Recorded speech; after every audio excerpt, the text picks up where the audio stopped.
बिस्मिल्लाहिर्रहमानिर्रहीम, अस्सलाम वालेकुम, good morning and welcome to morning at home. Viewers, तंदुरुस्ती हज़ार नेमत है। ये बात हम बचपन से सुनते आ रहे हैं।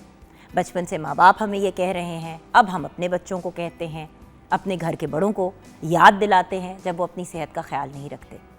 लेकिन क्या हम अपना और अपनी ख़ानदानों का सेहत का ख्याल जेन्युइनली रख रहे हैं?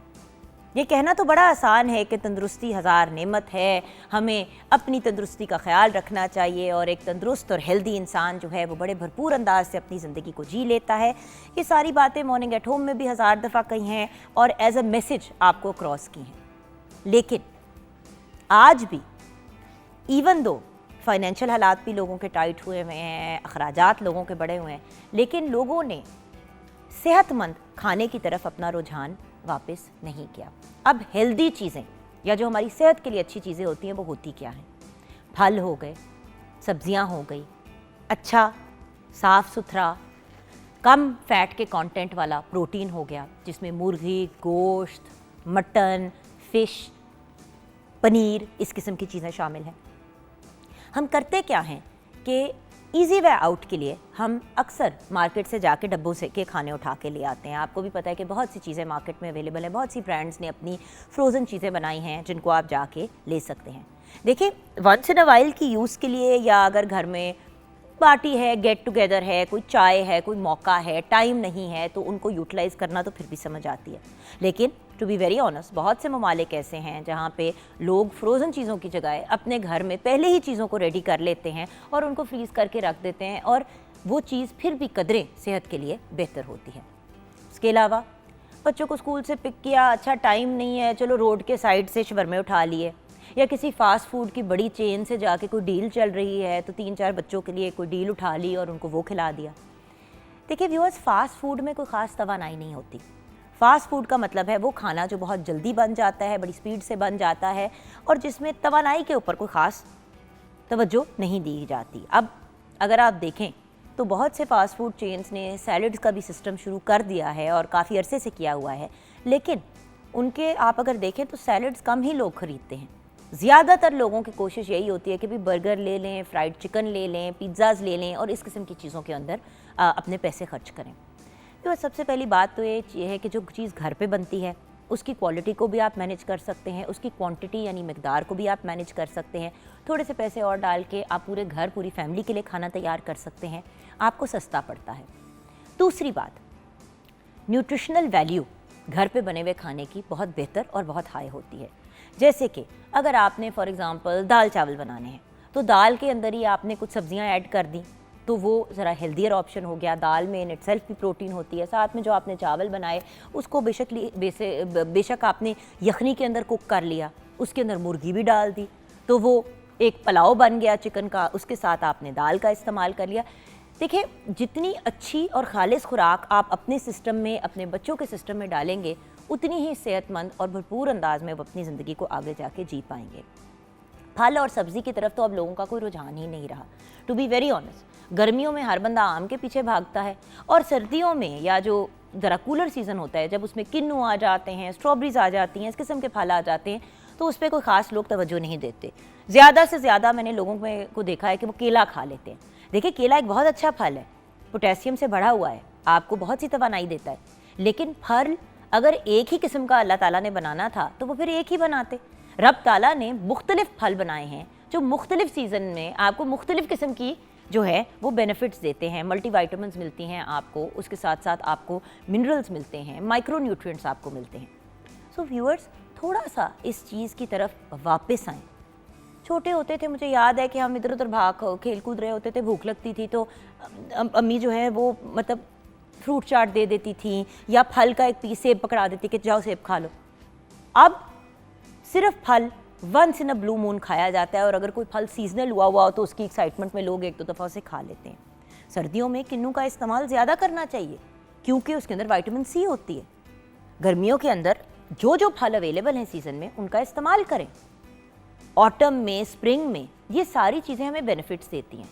सफ़ेद चीनी की जगह अगर हम अपना रुझान शहद की तरफ करें तो वो एक बहुत बेहतर ऑप्शन है, उसमें शिफा भी है और उसके हेल्थ बेनिफिट्स भी बहुत ज़्यादा हैं। लेकिन हर चीज़ एतदाल के साथ। लोग जब डाइटिंग्स की तरफ जाते हैं तो तब फल एंड सब्जियां खानी शुरू कर देते हैं, जबकि फल और सब्जी आपको पूरा साल खानी है, क्योंकि फल और सब्जियों के अंदर एक बहुत इंपॉर्टेंट चीज़ होती है, वो होता है फाइबर।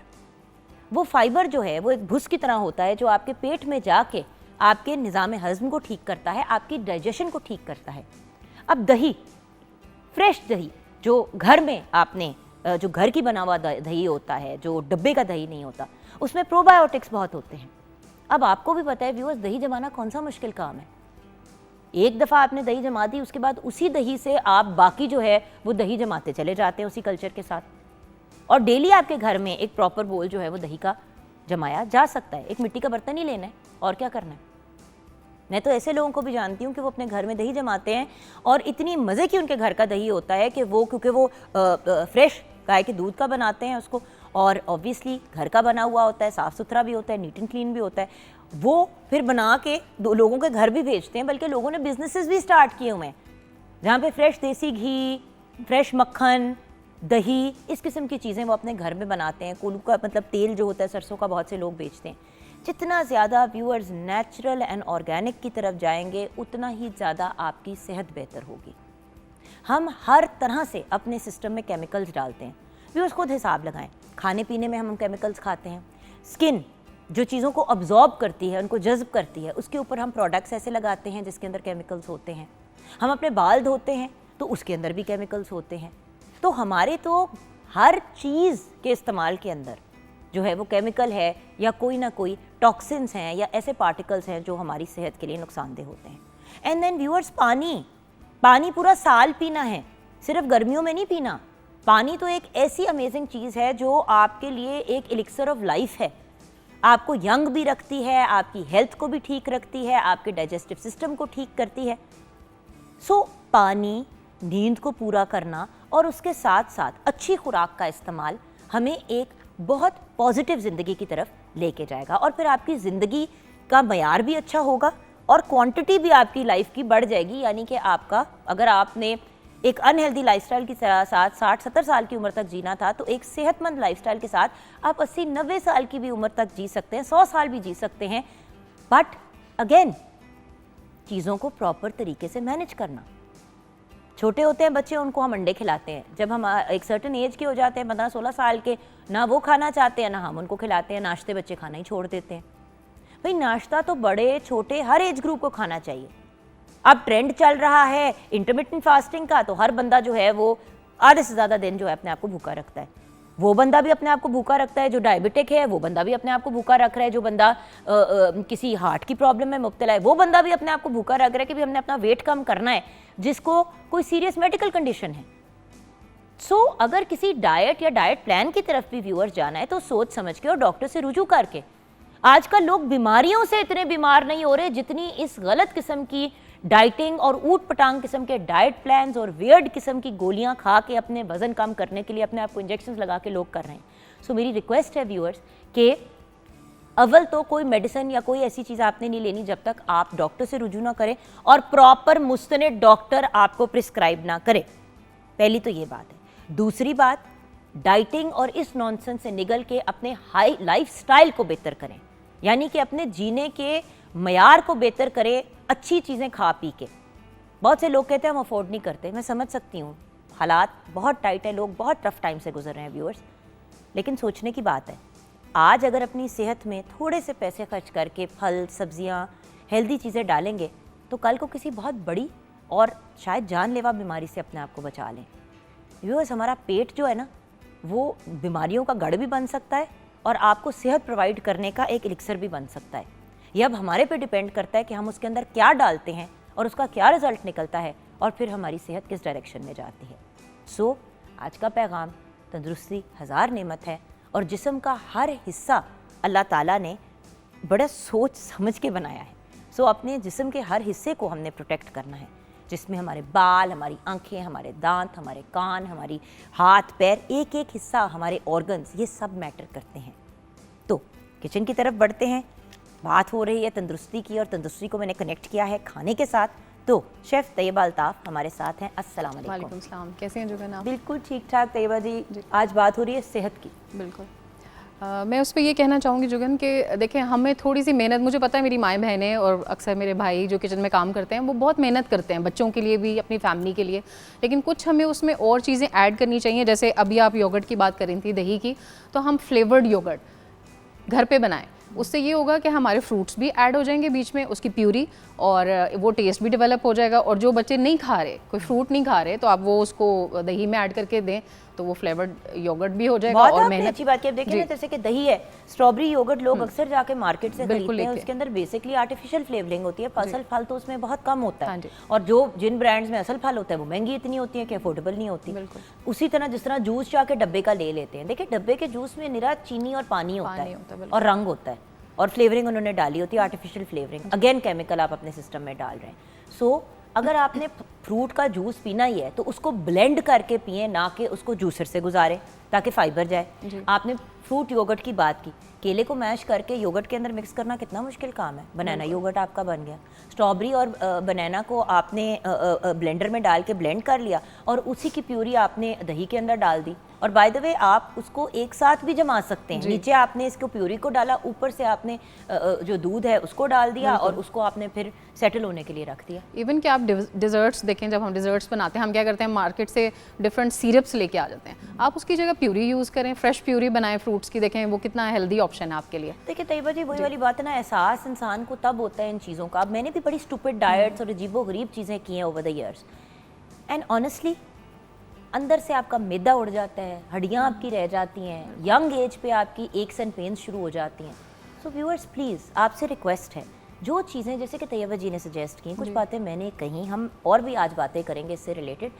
हेल्थ बहुत इंपॉर्टेंट है, अभी आगे जाके बच्चों के नशोनुमा पे भी हमने बात करनी है, और सोशल मीडिया की वजह से जो कॉन्सिक्वेंसेज हो रहे हैं, एक सबसे बड़ा नेगेटिव साइड इफेक्ट ये है कि सोशल मीडिया पे 24 घंटे खाने की ऐसी चीज़ें आ रही होती हैं कि बच्चे कहते हैं हमने यही खाना। अब आजकल बच्चे लंच में डोनट खा रहे हैं, रात के खाने में केक के पीस खा रहे होते हैं, कोई सेहत की कोई हेल्दी चीज़ उनके सिस्टम में जा ही नहीं रही होती।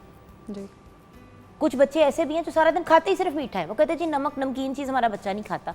वो भाई, नमक सोडियम भी आपके जिस्म की एक ज़रूरत है, जिस तरह पोटेशियम आपके जिस्म की ज़रूरत है। बिल्कुल, वहाँ पे थोड़ा सा हमें ये तवज्जो देनी चाहिए कि हम बच्चों के टेस्ट बड जो हैं वो डेवलप करें। हम उनको एक ही तरफ अगर लगाएंगे, मीठा ही खिलाते जा रहे हैं, तो फिर वो किस तरह जो है वो समझेंगे कि हमने सॉल्टी चीज़ हमें भी एज खानी है। पेरेंट्स रिस्पॉन्सिबिलिटी लेनी है अपने एक्शंस की। अगर गलत तरफ बच्चों का रुझान किसी तरह वजह से हो भी गया है तो उसको ठीक करना भी हमारा ही फर्ज है। बिल्कुल। आज हम बना क्या रहे हैं? आज हम बना रहे हैं शवरमा, और इसको मैं एक बहुत हेल्दी तरीके से आपको बताऊंगी, डिफरेंट ऑप्शंस बताऊंगी, आप इसको किस तरह मजीद हेल्दी बना सकते हैं बच्चों के लिए। यू सी, जैसे कि अभी हमने कहा कि माँ बाप जो हैं वो जाके मतलब रोड साइड से कहीं से शवरमे ले लेते हैं, यही चीज़ आप घर पे प्रिपेयर कर सकते हैं, और आप घर से बना के बच्चों को पिक करने के लिए जाएँ। शवरमे का गर्म होना इतना ज़रूरी नहीं होता, या आप गरम गरम शवरमा बना के गाड़ी में रखें जब तक, या बाइक पे या जिस पे भी आप जा रहे हैं बच्चों को पिक करने के लिए, अगर रास्ते में खिलाते हुए ही लाना है तो खाना रेडी करके ले जाएं। बिल्कुल, ज़रूरी नहीं है कि रोड साइड से ही उनको लेके अनहेल्दी चीज़ दिखाएं। टाइफॉइड, मतलब हेपेटाइटिस, जॉन्डिस, कितनी बीमारियां जो हो सकती हैं। जी जी व्यूअर्स, इसके इंग्रेडिएंट्स मैं आपको पहले बता देती हूँ। शॉर्मा ब्रेड हस्बे ज़रूरत, मुर्ग का गोश्त 1 किलो, हरी मिर्च 2 खाने के चम्मच, क्रीम 1 पैकेट, नमक हस्बे जायका, मायोनीज़ 2 कप, काली मिर्च पाउडर 1 चाय का चम्मच, जैतून का तेल हस्बे जायका, मस्टर्ड पेस्ट 1 खाने का चम्मच, दड़ा मिर्च 1 खाने का चम्मच, ज़ीरा पाउडर 1 चाय का चम्मच, धनिया पाउडर 1 चाय का चम्मच, खीरे 4 अदद, गाजर 2 अदद, प्याज 4 अदद और मक्खन हस्बे ज़रूरत। तो इसमें व्यूअर्स 2 तरीके हैं, मैं आपसे पहले फर्स्ट वाला जो है वो शेयर कर लेती हूँ। सबसे पहले आपने क्या करना है, एक पैन में जो है, क्योंकि हम बोनलेस चिकन यूज़ कर रहे हैं और उसको मैंने स्ट्रिप्स में या जूलियन कटिंग में काटा हुआ है, आपने एक पैन में थोड़ा सा ऑयल लेना है। ऑयल आपने ज़्यादा नहीं, हार्डली 1 चम्मच आप उसमें ऑयल का डालें। उसमें आपने गार्लिक जो है वो सौते करके और चिकन उसमें ऐड कर देना है। उसके बाद थोड़ा सा उसको हम कुक करेंगे। जब चिकन अपना पानी छोड़ता है सारा, वो उसमें उस मिक्सचर में हम जो है सारी सॉसेस और जो मसाले मैंने आपको बताए हैं वो हम ऐड कर देंगे। इसमें जो मायोनीज़ और क्रीम है वो हम सॉस के लिए इस्तेमाल करेंगे। अब इसको यहाँ पे आप, जब चिकन हमारा ड्राई हो जाए, बिल्कुल कुक हो जाए, तो उसमें एंड में आप ये कर सकते हैं कि उसमें कोयले का दम भी दे सकते हैं। अगर आप ये नहीं करना चाह रहे तो दूसरा मेथड ये है कि चिकन को आप मैरिनेट कर दें इन सारे मसालों के साथ, और उसके बाद आप ग्रिल पैन पे जो है उनको ग्रिल कर सकते हैं, या एक नॉन स्टिक पैन ले लें, उसमें आप इसको कुक कर लें। और एंड में जो है आप उसमें थोड़ी सी बारबेक्यू सॉस ऐड कर दें तो वो सेम फ्लेवर जो है वो उसका डेवलप हो जाएगा। उसके बाद आपने शॉर्मा ब्रेड जो है उसको सेक लेना है तवे के ऊपर, और बहुत ज़्यादा उसको क्रिस्प नहीं करना वरना फिर वो फोल्ड करते हुए आपको प्रॉब्लम होगी। उसमें फिर हम अपना चिकन ऐड करेंगे। मेरे पास पिकल्ड यहाँ पे वेजिटेबल्स हैं, और इनका भी मैं आपको ये बता दूँ सिर्फ सिंपली ये सिरके में डिप हैं, कुछ भी नहीं और मैंने किया। अगर मैं इसको बॉईल करके सिरके को डालूंगी तो फिर ये होगा कि आपके जो वेजी के कलर हैं वो ख़राब हो जाएंगे। और साथ जो हम इसमें सॉस है वो ऐड करेंगे और शॉर्मा रैप करके फिर उसको हम सर्व करेंगे। और बात यह है कि ज़रूरी नहीं है कि आप सफ़ेद सिरका ही डालें, क्योंकि वो सिंथेटिक होता है, तो आप एप्पल साइडर विनेगर भी इसमें इस्तेमाल कर सकते हैं, उसका बड़ा मज़े का जायका आता है। अगेन ये वो चीज़ें हैं जो आप लोग घर पे मॉडिफाई कर सकते हैं। रेस्टोरेंट्स में या जो रोड साइड की जगहें होती है वो सस्ते से सस्ता माल जो है वो इस्तेमाल करते हैं, और ऑब्वियसली फिर उसके कॉन्सिक्वेंसेज भी उसी हिसाब से होते हैं। सो व्यूअर्स 042992000648 हमारा नंबर है जिस पे आप रब्ता कर सकते हैं। मॉर्निंग एट होम हमारा फेसबुक का पेज है। ब्रेक की तरफ जाएंगे जहां हम तंदुरुस्ती की बात कर रहे हैं, वहाँ पे दांतों की सेहत का ख्याल रखना भी बड़ा इंपॉर्टेंट है, क्योंकि याद रखें आपका मुंह वो ज़रिया है जिसके थ्रू आपके सिस्टम के अंदर विटामिन्स, मिनरल्स, ये सारी चीज़ें जाती हैं, और अगर आपके मुंह में ही कोई प्रॉब्लम हो तो फिर वो मज़ीद बीमारी का कॉज बनता है। सो डॉक्टर इमरान ज़िया हमें ज्वाइन करेंगे ब्रेक के बाद, उनसे बात करेंगे, आप हमारे साथ रहिएगा।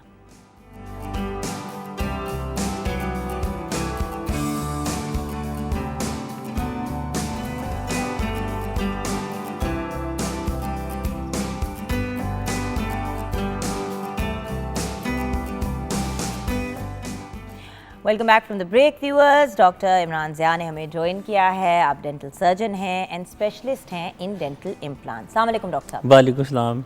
अच्छा डॉक्टर साहब, सबसे पहले तो जो बात हमने की, तंदुरुस्ती हज़ार नेमत है। हमारी तंदुरुस्ती, हमारी सेहत का हमारे दांतों से क्या ताल्लुक़ है? क्योंकि दांत सबसे ज़्यादा निगलेक्टेड और इग्नोर्ड हिस्सा होता है हमारे जिस्म का, जबकि सबसे पहले जब आप किसी को मिलते हैं, वो मुस्कुराते हैं तो दांत ही आपको नज़र आते हैं। बिल्कुल, आपने सुना होगा कि healthy body gives rise to healthy mind. आपकी हेल्दी बॉडी तब होगी जब आप अपनी मुतनासिब ग़िज़ा को अपने जिस्म का हिस्सा बनाएंगे, और जिस्म का हिस्सा तब बनेगी जब आपके दांत सही होंगे। अगर आपके दांत सही नहीं हैं, उनमें दर्द रहता है, उनमें ठंडा गर्म लगता है, तो अपनी खुराक को सही तरीके से नहीं खा सकेंगे, चबा नहीं सकेंगे। अगर खुराक सही तरीके से चबाई नहीं जा सकेगी तो पार्ट ऑफ बॉडी कैसे बनेंगे? तो अच्छी सेहत के लिए अच्छे दांतों का होना ज़रूरी है, और बदकिस्मती से हम लोग इसी चीज़ को इग्नोर करके बैठे हैं। एक मिथ है कि सुबह उठ के ब्रश करना है। अगेन ये बार बार मैं बात बताता हूँ कि असल ब्रश है वो रात के खाने के बाद सोने से पहले का है। अच्छा डॉक्टर साहब, आप आगे बढ़ गए हैं कि हमें करना क्या चाहिए दांतों के लिए। मैं पहले ये जानना चाहती हूँ कि दांतों का हमारी ज़िंदगी में पर्पस क्या है? क्योंकि देखें लोग ये बात नहीं अक्सर अंडरस्टैंड करते। सबसे पहले तो दांतों का पर्पस और दांतों की वजह से हमें क्या बीमारियाँ हो सकती हैं। बिल्कुल ऐसे ही है। दांत ना सिर्फ खाने में बल्कि हमारी पर्सनैलिटी का भी हिस्सा है। बहुत से अल्फाज ऐसे हैं जिनकी अदायगी दांतों के बगैर मुमकिन नहीं है। सामने कुछ दांत नहीं होंगे तो आपके कुछ प्रोनाउंसिएशन ख़राब होती है। फिर दांतों का एक काम खुराक को सही तरीके से चबाना है, आपकी पर्सनैलिटी का हिस्सा है। अगर आपके दांत पीले आड़े तिरछे होंगे तो आपके एक शख्सियत में एक एतमाद की कमी होगी। प्लस अगर आप सही तरीके से दांत नहीं चबाते हैं तो आपको गैस्ट्रिक इश्यूज़ बहुत हो सकते हैं। अगर आप मसूड़ों के खून आने का इलाज नहीं करते हैं तो आपके कार्डियक इश्यूज बहुत बढ़ सकते हैं। दिल के मसाइल सब एक्यूट बैक्टीरियल एंडोकार्डाइटिस, ये एक बीमारी है जो कि मसूड़ों से खून ना आने को इलाज ना करवाएं तो उससे हो सकती है। सेकंड इसमें, बल्कि थर्ड इसमें जोड़ों की बीमारियाँ हो सकती हैं। इसमें और ऐसे इश्यूज हैं दांतों से जोड़ों का क्या ताल्लुक? ये है ना, ये जिसको हम कहते हैं ऑस्टियोआर्थराइटिस, ये हो सकता है। इससे आपको गंठिया हो सकता है अगर आपके मसूड़े ब्लीड करें और आप उसको अनट्रीटेड छोड़ देते हैं। वो जो ब्लड जो आपके मसूड़ों में है जो कि बैक्टीरिया कैरी कर रहा है, वो जब आपके हार्ट की पंपिंग के थ्रू सारे जिस्म फैलता है तो उससे कार्डाइटिस हो सकता है, दिल की बीमारियाँ या जोड़ों की बीमारियाँ हो सकती हैं। अब देखें ना व्यूअर्स, यही तो एक इम्पॉर्टेंट चीज़ है जो अंडरस्टैंड करने वाली है। हम लोग हमेशा दांतों को सिर्फ इस नज़र से देखते हैं कि भाई ये चबाने के लिए इस्तेमाल किए जाते हैं और मतलब बेसिकली दिखने में अच्छे लगते हैं। अगर किसी से पूछो कि जी दांतों का पर्पस क्या है तो कहते हैं बस चबाना। बिल्कुल ये नहीं रियलाइज़ करते कि उस चबाने या ना चबाने या सही ना चबाने की वजह से क्या क्या मसाइल हो सकते हैं और कॉम्प्लिकेशंस आ सकते हैं। निज़ाम हज़्म ख़राब हो जाता है, दिल के अमराज हो सकते हैं, आपको जोड़ों के मसाइल हो सकते हैं। तो यानी कि, और दूसरी बात डॉक्टर साहब, मुंह की वजह से ही इंसान भी तो बीमार हो सकता है ना। थोड़ा इस पर ज़रा एक्सप्लेन करेंगे। अगेन मैं बताऊंगा कि बहुत सी ऐसी चीज़ें जिनको आप इग्नोर करते हैं तो ओरल कैंसर्स की तरफ भी जा सकती हैं। मुंह में जितने सॉफ्ट टिश्यूज़ हैं, चीक अंदर वाली साइड है, ज़ुबान है, फ्लोर ऑफ माउथ है, अगर आप इसमें कोई भी छाले वाले देखते हैं और उसको इग्नोर कर देते हैं, ब्लीडिंग हो रही है उसको इग्नोर कर देते हैं, गम सूजे हुए इग्नोर कर देते हैं, तो उससे जो ओरल कैंसर हो सकता है, उससे दांत आपके ढीले होके हिल सकते हैं और फिर भी अगर आप डेंटिस्ट के पास जाने से डर रहे हैं तो आपके वो दांत निकालने पड़ सकते हैं। जब दांत निकालने पड़ेंगे तो मसनूई दांत लगाना एक अलहदा से वो एक हैसल है, खर्चा भी है, तकलीफ़ भी है। तो मुंह की बीमारी में जिसमें आपके ठंडा गर्म लग रहा है या गम ब्लीडिंग हो रही है या पेन हो रही है, इसको किसी भी सूरत इग्नोर नहीं करना चाहिए। बहुत सी और oral complications plus systemic complications को जन्म दे सकता है। और डॉक्टर साहब स्पेशली ये कहा जाता है कि जब एक औरत प्रेग्नेंट हो तो उसको ज़रूर डेंटिस्ट से रुजू करना चाहिए, चाहे वो सारी ज़िंदगी ना गई हो डेंटिस्ट के पास। ये क्या माजरा है? असल में ख़वातीन के अंदर 2 हार्मोन्स हैं, एस्ट्रोजन और प्रोजेस्टेरॉन। ये तो उनको वैसे ही इनको तंग करते हैं, लेकिन प्रेगनेंसी के दिनों में एस्ट्रोजन और प्रोजेस्टेरॉन की जो थ्रश है, उनका जो उनकी रिलीज़ है वो बहुत ज़्यादा बढ़ जाती है और मसूड़े जो हैं वो प्रेगनेंसी के दौरान ज़रूर ब्लीड करते हैं और उनका इलाज भी कोई ख़ास पॉसिबल नहीं हो सकता क्योंकि हम दवाइयाँ इतनी ज़्यादा हम प्रेगनेंसी में दे नहीं सकते। तो इसलिए ज़रूरी है कि प्रेगनेंसी के दिनों में हर 3 माह के बाद खातून को डेंटिस्ट का विज़िट करें ताकि हम उसको सिम्प्टोमेटिक ट्रीटमेंट, ब्लीडिंग है तो ब्लीडिंग का इलाज कर दें, उनके सेंसिटिविटी आ रही सेंसिटिविटी का इलाज कर दें। तो प्रेगनेंसी के दौरान ख़ास तौर पे जो प्रेगनेंसी ट्यूमर्स बनते हैं मसूड़ों में, उसके लिए आपको डेंटिस्ट के पास फ़क्तन जाना चाहिए। अदरवाइज़ कुछ कॉम्प्लिकेशंस आ सकती हैं मुंह में भी और कुछ बेबी पे भी आ सकती हैं। अच्छा, अब एक एक करके बात को स्टार्ट करते हैं। कुछ लोगों के दांतों पे निशान होते हैं, स्टेन्स होते हैं, ये क्या हैं और उनके कितने इकसाम होते हैं? स्टेन्स आमतौर पे 2 तरह निशान जो होते हैं, आपने देखा होगा व्यूअर्स, कुछ लोगों के दांतों के बीच के अंदर ऑरेंज कलर आ जाता है, कुछ लोगों के पूरे दांत काले हो जाते हैं, कुछ लोगों के दांतों पे पैचेस आ जाते हैं। स्टेन्स 2 तरह के होते हैं, इंटरनल स्टेन्स और एक्सटर्नल स्टेन्स। एक्सटर्नल स्टेन्स उनको सही करना आसान होता है। ये क्या होते हैं? ज़्यादा सिट्रस ड्रिंक्स पीने से, स्मोकिंग करने से, पान खाने से, कॉफ़ी पीने से, या अगर आप चावल और आलू वगैरह खा के दांत साफ़ नहीं करते तो एक्सटर्नल कुछ स्टेन्स बन जाते हैं। उनको हम स्केलिंग एंड पॉलिशिंग के थ्रू हम साफ़ कर देते हैं। यहाँ तक बात ख़त्म होगी। अब आप आते हैं इंटरनल स्टेन्स। अगर बचपन किसी ऐसे माहौल में गुजरा हो जहाँ पे उन्होंने वो बोर करके जो पानी पीते हैं हैंड पम्प के थ्रू, उसमें फ्लोराइड की अमाउंट है वो रिकमेंडेड अमाउंट से ज़्यादा होती है, उसमें दांतों में फ्लोरेसिस हो जाती है। आपने जो कहा ना कि वो ऑरेंज से या लाइट ब्राउन से दांत होते हैं, वो कुछ लोग होते हैं जिन्होंने बचपन में कोई एंटीबायोटिक्स खाई होती हैं, खासतौर पे टेट्रासाइक्लिन ग्रुप एक ऐसा है कि वो अगर खाया जाए 5 साल के एज से पहले तो परमानेंट दांत जब आते हैं उनमें ग्रेइश या ब्लूइश लुक आती है, वो इंटरनल स्टेन्स होते हैं। उनको हम स्केलिंग एंड पॉलिशिंग से दूर नहीं कर सकते। उसके लिए हमारा तरीका है डेंटल ब्लीचिंग, जिसे हम कुछ मखसूस केमिकल्स के थ्रू हम दांतों को ब्लीच करके उनका रंग बेहतर करते हैं। या अगर वो भी मुमकिन ना हो तो फिर हम दांतों पे वेनियर्स करते हैं या क्राउन्स करते हैं, जिससे हम दांतों का शेड को हम ख़त्म कर सकते हैं। इंटरनल तो और ये वाली दवाइयाँ फिर क्यों दी जाती हैं डॉक्टर साहब? ये ज़रूरी है। अब अगर एंटीबायोटिक को ज़रूरी है तो वो देनी है। तो अगर दांत आपके नीले या ग्रे रंग के हो जाते हैं तो फिर ये क्यों रेकमेंड की जाती है? यहाँ पे ज़रूरत पड़ती है कि एक मेडिकल प्रैक्टिशनर, डेंटिस्ट और पेशेंट तीनों की ट्रायंगल के साथ काम चलाए। अगर मेडिकल प्रैक्टिशनर्स को डेंटिस्ट से मशवरा कर लेना चाहिए कि इस बच्चे को बीमारी है, हम ये देना चाह रहे हैं तो आप इसमें क्या रेकमेंड करते हैं। इसी तरह जब दिल के मरीज़ या जोड़ों के मरीज़ हमारे पास आते हैं तो हम उनके डॉक्टर से पहले पूछ लेते हैं कि हम ये दवाई देना चाह रहे हैं। डॉक्टर साहब आजकल हर दूसरा डॉक्टर जो है वो मतलब एंटीबायोटिक ही प्रिस्क्राइब करता है। अभी बात शुरू होने से पहले एंटीबायोटिक प्रिस्क्राइब कर दी जाती है। तो बात ये कि वो भी तो एक बड़ा इंपॉर्टेंट एलिमेंट है ना। बिल्कुल ऐसा है। ये बस ये मिलजुल के मैनेज होगा। एंटीबायोटिक से ज़रूरी है ही ना, उनके बगैर तो मुमकिन नहीं है। नहीं, उनके बगैर मुमकिन नहीं है। लेकिन व्यूअर्स, एक और बात, हर चीज़ और हर बीमारी के लिए एंटीबायोटिक प्रिस्क्राइब करनी या खुद बच्चों की शुरू करा देना एक बहुत गलत अमल है। डॉक्टर प्रिस्क्राइब करे और डॉक्टर कहे कि भाई ज़रूरत है तो वो एक मुख्तलिफ बात है। आप खुद डॉक्टर ना बने और ना डॉक्टरी झाड़ें। सेल्फ मेडिकेशन इसी को कहते हैं। अच्छा, अब आपने बात की स्केलिंग और आपने बात की पॉलिशिंग की, कुछ इसको एक्सप्लेन करेंगे कि स्केलिंग, और बहुत से लोगों ने ज़िंदगी में कभी नाम ही नहीं सुना होता स्केलिंग और पॉलिशिंग का। बिल्कुल। और कुछ लोग हैं जो हर 3 महीने बाद पहुंच जाते हैं कराने के लिए। बिल्कुल। तो ये है क्या? ये स्केलिंग और पॉलिश हम इसलिए करते हैं कि जब भी हम ब्रश करते हैं तो हमारे थूक में मौजूद बैक्टीरिया एक कलेक्शन ऑफ बैक्टीरिया बनाते हैं, इसको हम प्लाक कहते हैं। अगर उस प्लाक को साफ़ ना किया जाए सही तरीके से या सही वक्त पे तो जम के एक सख्त कैलकुलस की या टार्टर की शक्ल इख्तियार कर लेती है। स्केलिंग उस टार्टर को दूर करने के लिए की जाती है। WHO जैसे कहता है कि हर 6 माह के बाद जाएं। उसका मकसद ये होता है कि अगर आपके ब्रश करने के बावजूद कुछ प्लाक दांतों में रह गई है और वो प्लाक टार्टर में बदल गई है तो उसको हम डेंटिस्ट जब वो स्केलिंग के थ्रू साफ़ कर देता है और जो लेफ़्ट ओवर्स रह जाते हैं उसको पॉलिशिंग से साफ़ कर लेते हैं हम। ये स्केलिंग एंड पॉलिशिंग इसलिए अहम है कि मरीज़ की इग्नोरेंस की वजह से जो प्लाक रह गई वो साफ़ हो जाती है।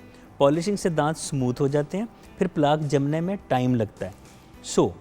ये इसका करवाना ज़रूरी है साल में 2 दफ़ा। लेकिन जिन लोगों के दांतों से खून आता है वो क्या इस वजह से आता है क्योंकि वो स्केलिंग नहीं कराते? बिल्कुल। आप जब और मजीद उसकी भी वजूहात बताइएगा डॉक्टर बिल्कुल। साहब। प्लाक 2 तरह की होती है, एक जो दांत की सर्फेस के ऊपर होती है और एक होती है जो कि थोड़ी सी मसूड़े के नीचे भी जाती है, जिसको हम सब जिंजिवल प्लाक कहते हैं। वो डॉक्टर ही दूर कर सकता है या प्रॉपर टेक्निक ऑफ ब्रशिंग। लोग ब्रश करते हैं यूँ दांतों के चौड़ाई के रुख, लंबाई के रुख जब तक साफ़ नहीं करेंगे प्लाक जमती जाएगी और वो मसूड़ों के नीचे भी जाएगी। वो जो मसूड़ों के नीचे जाती हुई प्लाक है वो ब्लीडिंग का बायस बनती है, वो डॉक्टर ही साफ़ कर सकता है। इसलिए 6 माह के बाद डॉक्टर का विजिट करते रहें ताकि जो प्लाक मसूड़ों के नीचे चली गई उसको डॉक्टर साफ़ कर दे और वो ब्लीडिंग का बायस ना बने। अच्छा डॉक्टर साहब, ये एक बात, और अच्छा ब्लीडिंग के मज़ीद और रीज़न्स क्या होते हैं और जिंजिवाइटिस क्या होता है? बिल्कुल, एक बीमारी है स्कर्वी जिसमें विटामिन सी की शदीद डेफिशिएंसी हो जाती है, उसमें दांत ब्लीड कर सकते हैं। कार्डिक पेशेंट्स के दांत, उनके मसूड़े ब्लीड कर सकते हैं। कार्डिक एक्टिविटी अपनी सही रखें। डायबिटीज़ जिनको है उनके मसूड़े बहुत ख़राब रहते हैं, तो अपनी डायबिटीज़ को भी कंट्रोल में रखें ताकि आपके मसूड़े ख़राब ना हों। अब देखिए ना, डायबिटीज़ का हमें ये तो पता है कि अगर कोई डायबिटिक पेशेंट है तो उसको अपने गुर्दे और डॉक्टर और दिल के डॉक्टर के साथ रुजू रखना है और इम्पॉर्टेंट है कि उनके साथ फॉलोअप में रहें। लेकिन आप देखें ना, डॉक्टर साहब कह रहे हैं कि अपने दांतों के डॉक्टर के साथ यानी कि डेंटिस्ट के साथ भी आपने रुजू में रहना है, क्योंकि देखिए डायबिटीज़ एक ऐसी चीज़ है, एक ऐसी कंडीशन है जिसके साथ आपने सारी ज़िंदगी जीना है। एक दफ़ा हो गई तो अनफॉर्चुनेटली रिवर्सिबल नहीं होती यूजुअली। सो जब अगर आपको हो गई है डायबिटीज़ तो फिर उसके साथ जो एहतियाती तदाबीर हैं, जैसे कि डेंटिस्ट पे जाना, गुर्दे के डॉक्टर, एंडोक्रिनोलॉजिस्ट के पास रेगुलरली जाना, अपने दिल के डॉक्टर के साथ रुजू में रहना, ये इंपॉर्टेंट चीज़ें हैं। वरना मामला ज़्यादा ख़राब हो जाता है, बाद में फिर लोग पिट रहे होते हैं। बिल्कुल। अभी आपने जिक्र किया कि जिंजिवाइटिस क्या है। जिंजाइवा हम अपनी डेंटिस्ट्री की ज़ुबान में मसूड़ों को कहते हैं। तो जिंजिवाइटिस जहाँ पर लफ्ज़ TIS आता है उसका मतलब इन्फ्लेमेशन, सोजिश, सोजन। तो मसूड़ों की सोजन को या मसूड़ों की सोजिश को हम जिंजिवाइटिस कहते हैं। जिंजिवाइटिस का हल वही डीप स्केलिंग एंड पॉलिशिंग। अच्छा ये बताइए कि कहा जाता है कि मर्दों के दांत औरतों और बच्चों के दांतों से ज़्यादा मजबूत होते हैं, क्या ये सच है? बिल्कुल ठीक है, इसमें बहुत से एलिमेंट्स आते हैं। पहली बात है कि मर्दों के दांतों की एनाटॉमी कहते हैं हम दांतों की शेप को, वो निस्बतन चौड़े होते हैं। जितने चौड़े होंगे उनका वॉल्यूम ज़्यादा होगा, उनकी स्ट्रेंथ उनमें ज़्यादा होगी, उनमें कीड़ा लगने की जो एक टेंडेंसी है वो कम होती है। ख़वातीन और बच्चों के साथ हम पहले बच्चों को देख लेते हैं कि बच्चों के जो दूध के दांत हैं उनकी जो कॉम्पोजिशन है उसमें कैल्शियम आ जाता है, फ्लोराइड आ जाता है, फास्फोरस और सीरम D3 वो मिकदार में कम होता है, क्योंकि उन दांतों ने गिर जाना होता है, उन्होंने अपने प्रोसीडिंग दांतों, परमानेंट दांतों को जगह देनी थी। फिर बच्चे बार बार कुछ खाते पीते हैं, ब्रश भी नहीं करते, वो जितनी दफ़ा दिन में खाते हैं उतनी दफ़ा ब्रश कर नहीं सकते। फिर ये गिरते हैं, गिरने से भी दांतों को डैमेज होता है बार बार, आप उससे भी नहीं रोक सकते। एक दूसरे खेल रहे हैं, बाजू मुंह पे लग गया, कोनी मुंह पे लग गई। तो बच्चों के दांतों के तो कमज़ोर होने की वजह ये है। ख़वातीन के मैंने अभी थोड़ी देर पहले जिक्र किया कि उनके हार्मोन्स होते हैं 2, एस्ट्रोजन और प्रोजेस्टेरॉन, वो उनके कमी का बायस बनते हैं, उनके दांतों की ताकत की या स्ट्रेंथ की कमी का बायस बनते हैं। प्लस ख़वातीन ने भी बच्चों की तरह बार बार उसका छोड़ा हुआ खाना खा लिया, खाने का टेस्ट कर लिया लेकिन साफ़ ना किए, ये 2 वजह। मर्दों में ये कि चूँकि सारा दिन ऑफिस में होते हैं, कभी चाय पी ली, कॉफ़ी पी ली या ड्रिंक्स पी लिए, उसमें तो उनका मुंह उनका निस्बतन साफ़ रहता है। तो ये बड़ी वजह, कुछ वजह हैं कि मर्दों के दांत औरतों और बच्चों की निस्बत कम ख़राब होते हैं। किसी भी डेंटल क्लिनिक पे चले जाएं तो मर्दों और औरतों की जो रेशो है वो 60-40 या 70-30 की है। अच्छा, हमारे घर में तो अल्हम्दुलिल्लाह बच्चों के भी दांत ठीक हैं, मेरे भी दांत ठीक हैं, मेरे मियाँ के दांतों के मसाइल ज़्यादा हैं। बट वही वाली बात है ना व्यूअर्स, हर बंदे के अपने एक मामला होता है और आप कितनी केयर पहले, और एक और चीज़, मर्द अपने दांतों का ख्याल भी ज़्यादा रखते हैं डॉक्टर साहब। जी बिल्कुल, सीधी बात है, मर्द हजरात जो है डॉक्टर डेंटिस्ट पे फिर भी रेगुलरली जाके विजिट कर लेते हैं। ख़वातीन लटका ही देती हैं बात, जब तक बच्चों का कोई मसला नहीं बनता या मियाँ का नहीं बनता ये डॉक्टर पे नहीं जाती। मर्दों में एक पोर्शन है जो कि नहीं ख्याल रख सकता, वहाँ स्मोकर हज़रात, क्योंकि उन्होंने बार बार सिगरेट पीनी है तो वो साफ़ नहीं रख सकते, तो उन मर्द स्मोकर्स के दांत कुछ खराब। भाई स्मोकर्स को स्मोक ही नहीं करना चाहिए ना, उसका सबसे अच्छा हाल तो यही है। अच्छा एक बात बताए, ये एक दफ़ा मुझे किसी ने बताया कि यार मेरे दांतों की जड़ों में, रूट्स में इन्फेक्शन हो गई है, वो क्या चीज़ होती है? क्या आपके दांतों के जड़ों के अंदर इन्फेक्शन हो सकती है? बिल्कुल, जब भी दांत में पेन होगी, दांत की जड़ों में इन्फेक्शन होगी। फॉर एग्जांपल एक कैविटी है, आपने डर के मारे कि डेंटिस्ट पता नहीं हमें टीका लगाएंगे, हमें दर्द होगी, ड्रिल लगाएंगे, उस खौफ से पेशेंट जाते नहीं है और वो जो कैविटी है वो नीचे रूट तक पहुंच जाती है। अब जो मुंह से थूक के जरासीम अंदर जाएंगे वो रूट तक पहुंचेंगे, वहाँ जाके वो अपनी कॉलोनी बनाएंगे, बैक्टीरियल कॉलोनी बनेगी और वहाँ पे स्वेलिंग होगी, इन्फेक्शन होगी, तो रूट इन्फेक्शन कहते हैं इसको, और ये उसी की वजह से दर्द होती है। सही। डॉक्टर साहब यहाँ पे हम ब्रेक की तरफ जाएंगे, ब्रेक के बाद जब वापस आएंगे, ड्राई माउथ, कुछ लोगों का मुंह बहुत ज़्यादा ड्राई होता है और कुछ लोगों का मुंह कभी कभार बहुत ड्राई हो रहा होता है, कभी नहीं हो रहा होता, तो क्या ड्राई माउथ की ट्रीटमेंट भी डेंटिस्ट करता है? दूसरी बात, आपने कहा कि जिनके दांतों से खून आता है वो दिल की बीमारी की तरफ लीड कर सकता है, तो वो उसके पीछे साइंस क्या है, ये भी हम जानना चाहेंगे। एंड देन ऑफ कोर्स जो एक इम्पॉर्टेंट हमारा हमेशा आपसे सवाल होता है कि भाई जब दांत को ब्रश करते हैं तो वो ब्रश करने का तरीका और किस किस हिस्से को और कितनी देर दांत ब्रश करने हैं, और क्या बच्चों के दांत ब्रश करने का तरीका मुख्तलिफ है बड़ों का, ये सब बातें हम जानेंगे डॉक्टर इमरान ज़िया से ब्रेक के बाद।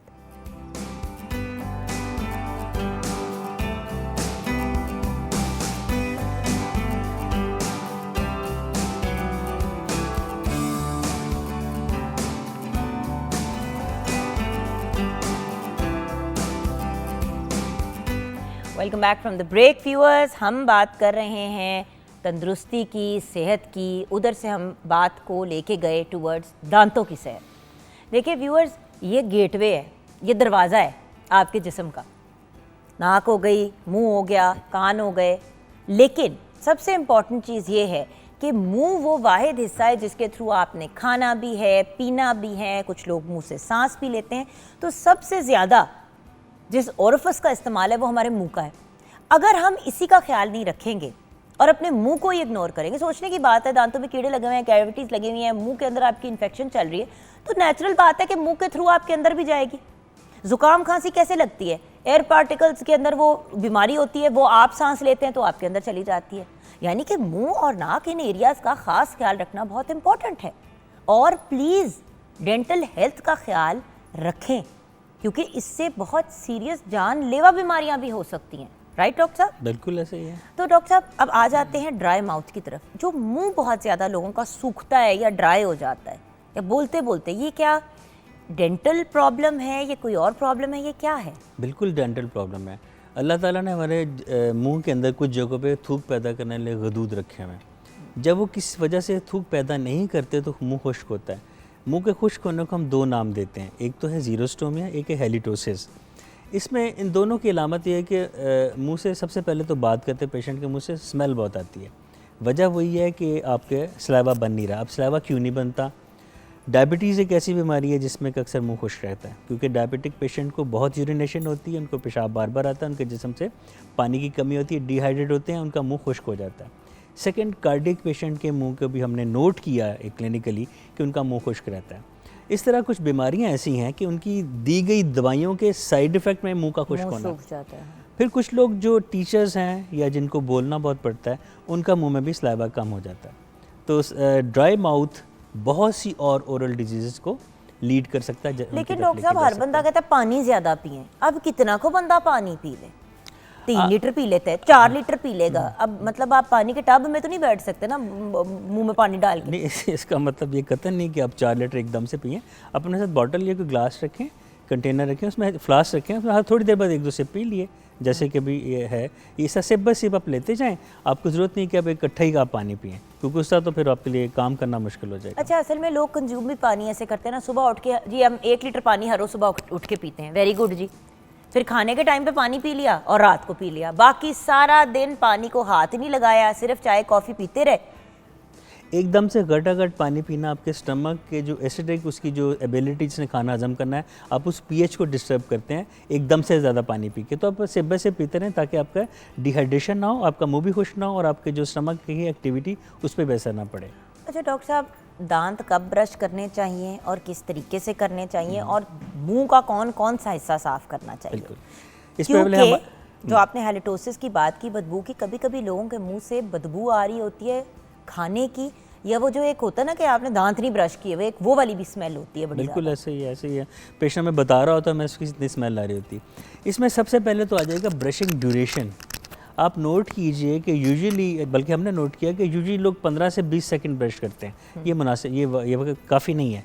1.5 से 2 मिनट लगाने चाहिए एक वक्त ब्रश करने में। फिर ब्रश करना चाहिए दांतों की लंबाई के रुख, वर्टिकल, ताकि जो 2 दांतों के बीच में एक स्लिट है, जगह है, वहाँ से प्लाक डेपोजिशन साफ़ हो। जब आप यूं करके ब्रश करेंगे आप, तो आप प्लाक को और आगे आप पुश कर रहे हैं कि वहीं पड़ रहे हैं। सेकंड ये कि आपके ब्रश की टाइप ठीक होनी चाहिए। डॉक्टर साहब एक ज़माने में कहते थे सर्कुलर मोशन, अब वो नहीं कहते। मैं उधर आ रहा अच्छा, था। वो सर्कुलर करना चाहिए, क्योंकि जहाँ पे मसूड़े और दांत मिलते हैं वहाँ पे एक हाफ सर्कल बनता है। अगर आप वर्टिकल करेंगे तो वो जगह कुछ हद तक साफ होगी, सर्कुलर करेंगे तो वो जगह साफ होगी। यानी कि एक दफ़ा आप पूरा मुंह इस तरह से करें, उसके बाद फिर सर्कुलर मसूड़े करें। के पास ले और जाएं। मैं तो अपने जो पीछे के दांत है प्रॉपर तरीके से एंगल्स पे ले जाके उसको साफ करती हूँ, क्योंकि अगर आपने पॉपकॉर्न खाए हुए हैं, कोई ऐसी चीज़, चने वने इस टाइप की चीज़ें खाई हुई हैं, तो वो फंस जाते हैं।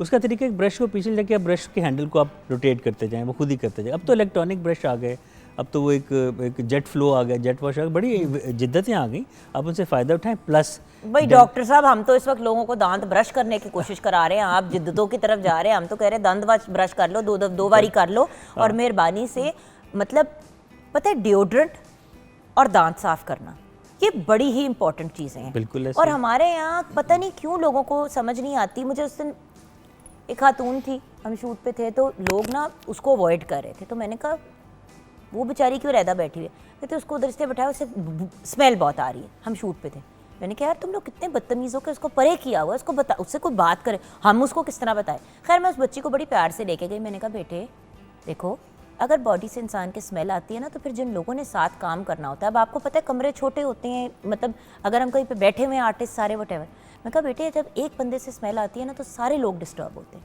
कहती है आप ही मैं क्या करूँ, देखे ना मैं सुबह नहा के आई हूँ। मैंने कहा बेटा डिओड्रेंट इस्तेमाल किया? हाँ जी वो स्प्रे यूज़ किया। मैंने कहा बेटा प्रॉपर डिओड्रेंट रोल ऑन इस्तेमाल करना चाहिए आर्मपिट्स के अंदर, उससे स्मेल कंट्रोल में आती है।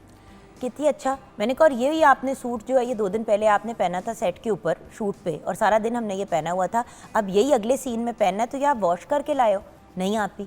मैंने कहा बेटा एक तो अपने पसीने की स्मेल, एक कपड़ों की स्मेल, वो मिल के और ज़्यादा बदबूदार, एटमॉस्फेयर की भी। और सबसे ज़्यादा ये इशू बंदा विंटर्स में फेस करता है, क्योंकि गर्मियों में ज़्यादा वार्म अपने आप को कर लिया, वो अंदर से कपड़ों में स्मेल आ गई, वो स्वेटर में आ गई, फिर वही स्वेटर पहन के अगले इंसान की, मतलब, और उसी के साथ दांतों की प्रॉब्लम।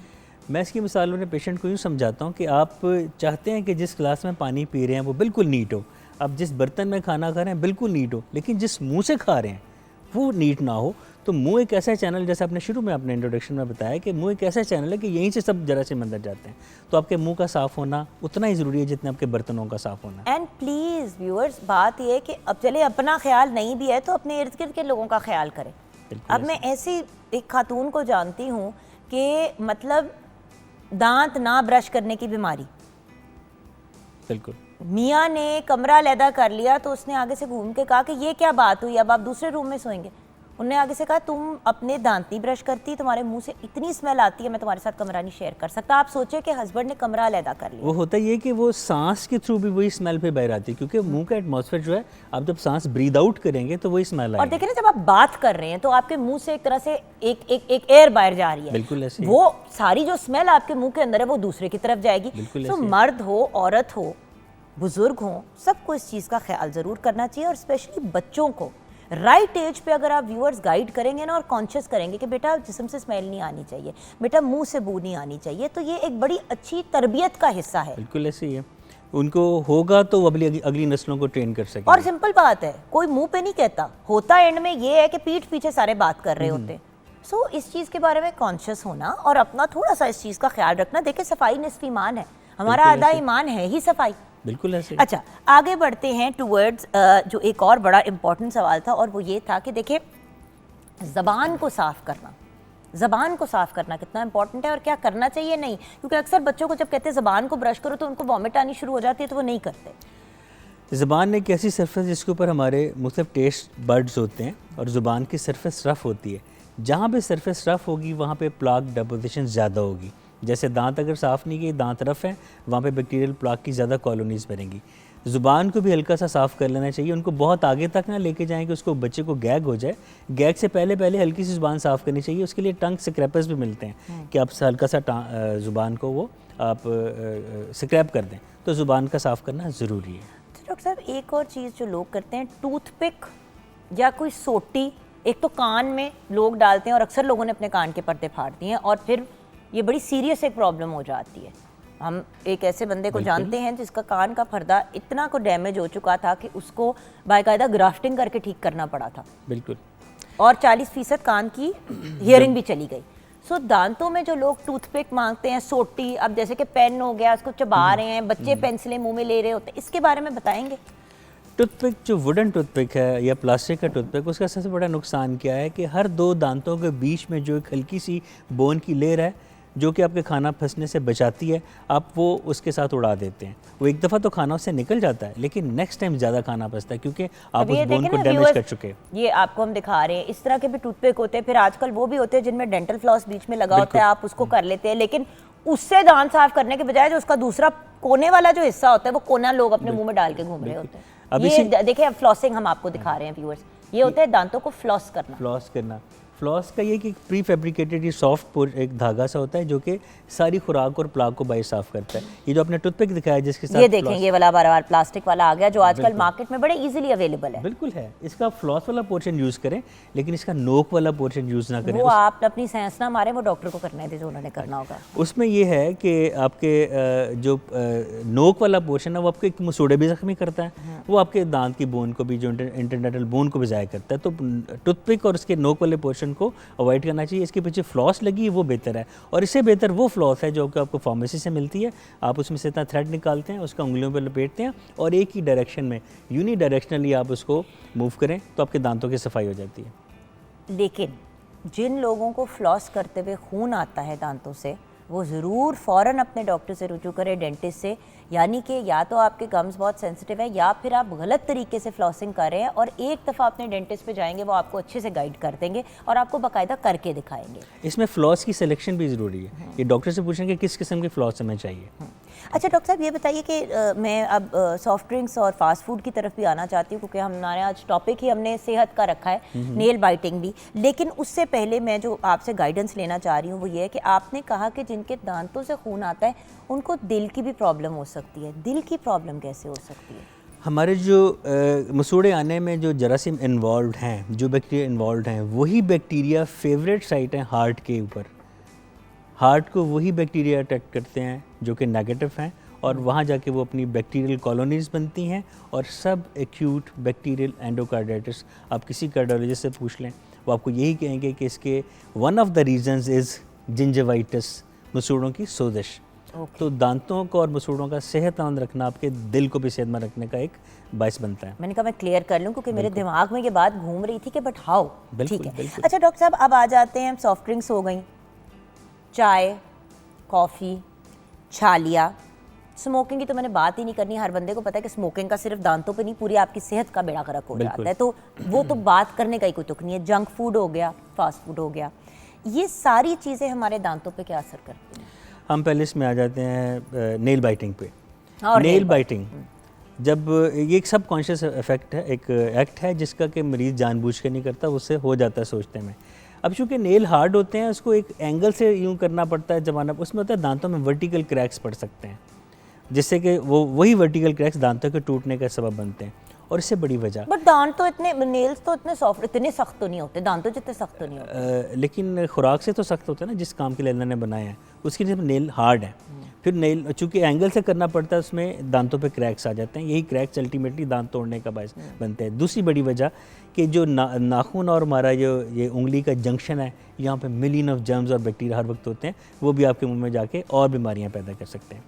अब आ जाते हैं फिजी ड्रिंक्स की तरफ। ये चूँकि कार्बोनेटेड ड्रिंक्स हैं और ये एक गैस के प्रेशर से ये इन्होंने फिल किया होता है, और प्लस मीठे का कंटेंट बहुत होता है। साथ ही इसमें चूँकि एसिड है, कार्बोनिक एसिड होता है, वो आपके एसिड आपके दांतों के लिए नुकसानदेह है। अच्छा, मैं आपको एक चैलेंज देती हूँ व्यूअर्स, ये हम करके देख चुके हैं। कभी कोई बेबी टीथ या कोई दांत ऐसा किसी का टूटा हुआ हो, उस दांत को एक किसी फिजी ड्रिंक के अंदर डाल के आप 3-4 घंटे के लिए, मतलब 3-4 दिन के लिए छोड़ दें, आपका दांत आधा हो गया होगा।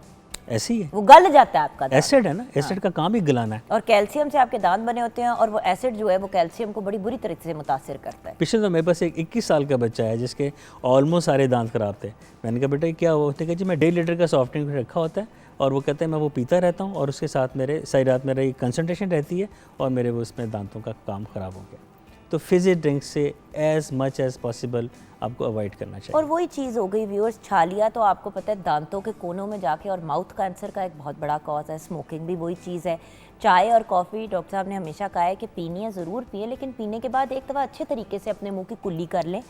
और इसमें मैं एक आपको हौसला अफजा खबर भी बता दूं, कॉफ़ी जो है वो दांतों के लिए अच्छी है। अच्छा, coffee is good for your teeth. Coffee is good for teeth because ये आपके उन तमाम बैक्टीरिया को स्लो कर देती है, इनएक्टिव कर देती है जो कि आपके मुंह में होते हैं। प्लस ये एंटी कैंसर है और ये प्लस ये वेट रिड्यूसिंग में भी एक आपकी एक। लेकिन चाय तो आपको पता ना कि वो चिपक जाए, क्योंकि चाय अक्सर हम दूध पत्ती टाइप बनाते हैं, चीनी भी उसमें होती है और उसके अंदर स्टेनिंग क्वालिटीज़ भी होती हैं। तो दांत फिर अच्छी तरीके से कुल्ली कर लेना और एक गिलास पानी ऊपर से पी लेना, इससे बड़ा फ़र्क पड़ता है। और हर चाय कॉफ़ी के बाद आप एक कुल्ली कर लें, एक कुल्ली कर लें।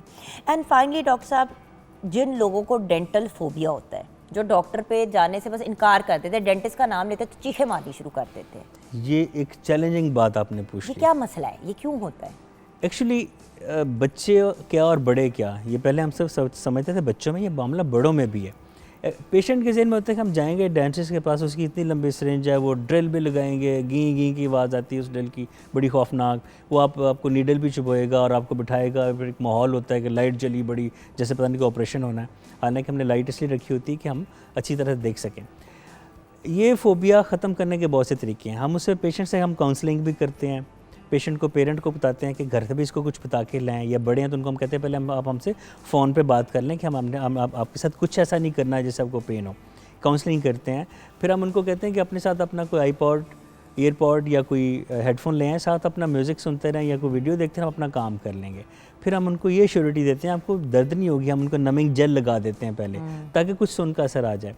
अगर ये भी हमारे जो एक्ट्स हैं कामयाब ना हों, तो फिर हम पेशेंट को घर से कहते हैं कि वो कुछ एंटी एंजाइटी टैबलेट लेके आ जाए या कोई मसल रिलैक्सेंट लेके आए, ताकि उसका जो फोबिया, ओडोंटोफोबिया, डेंटल फोबिया, उसमें कुछ कमी आ जाए। और वही वाली बात है ना व्यूअर्स, देखिए बच्चों को अगर छोटी एज पे ही इन फोबियाज से ना एक्सपोज किया जाए और उनको अगर आप खुद लेके फॉर एग्जांपल जाएं और मतलब एक उसको एक्टिविटी बना दें। असल में हमारी सबसे बड़ी प्रॉब्लम ये है कि हम छोटे से बच्चों को कहते हैं डॉक्टर पे लेके जाऊं, इंजेक्शन लगवाऊं, तो वो डॉक्टर और किसी भी ऐसा बंदा जिसने कोई टीका या कोई इस टाइप की चीज़ करनी है उससे खौफजदा हो जाते हैं। बिल्कुल सही कहा डॉक्टर साहब ने कि पीडियाट्रिशियन के ऑफिस में फिर भी जो है ना खेल कूद की चीज़ें ये वगैरह होती हैं। डेंटिस्ट ने क्योंकि अपने इतना स्टेराइल और टेक्निकल काम करना होता है और यूजुअली प्रोसीजर्स करने होते हैं, तो वो एनवायरनमेंट भी ज़रा स्कैरी होती है। बट दांतों की सेहत आपकी पूरी ओवरऑल सेहत को मुतासिर करती है, चाहे वो अच्छी तरीके से करे या बुरे तरीके से करे। आगे आपकी जिम्मेदारी है कि आप चीज़ों को कैसे लेके चलते हैं। Thank you so much doctor साहब। व्यूअर्स, हम छोटी सी ब्रेक के बाद वापस आएंगे, बात करेंगे कि ये social media and world wide web के जो असरात हमारे यंग बच्चों पे हो रहे हैं उनके कॉन्सिक्वेंसेस क्या हैं। ब्रेक के बाद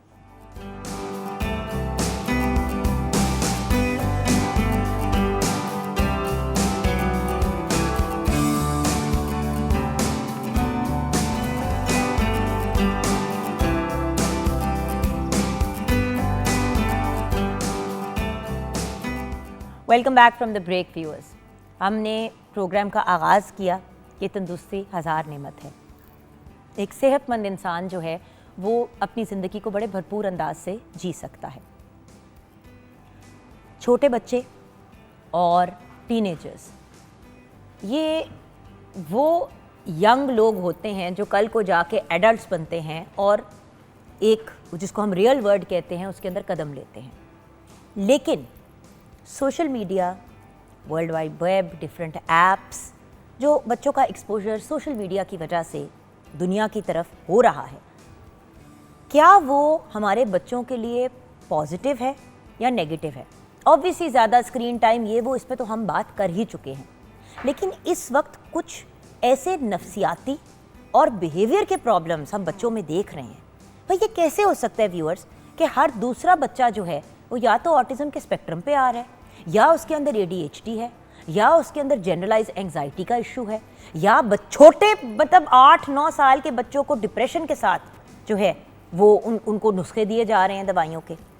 कुछ डॉक्टर्स भी ज़्यादा जल्दी कर देते हैं दवाइयाँ देने में, और कुछ बच्चे इतने सवियर केस में पहुँचते हैं डॉक्टर्स के पास कि उनको दवाई देने का अलावा और कोई ऑप्शन ही नहीं नज़र आता।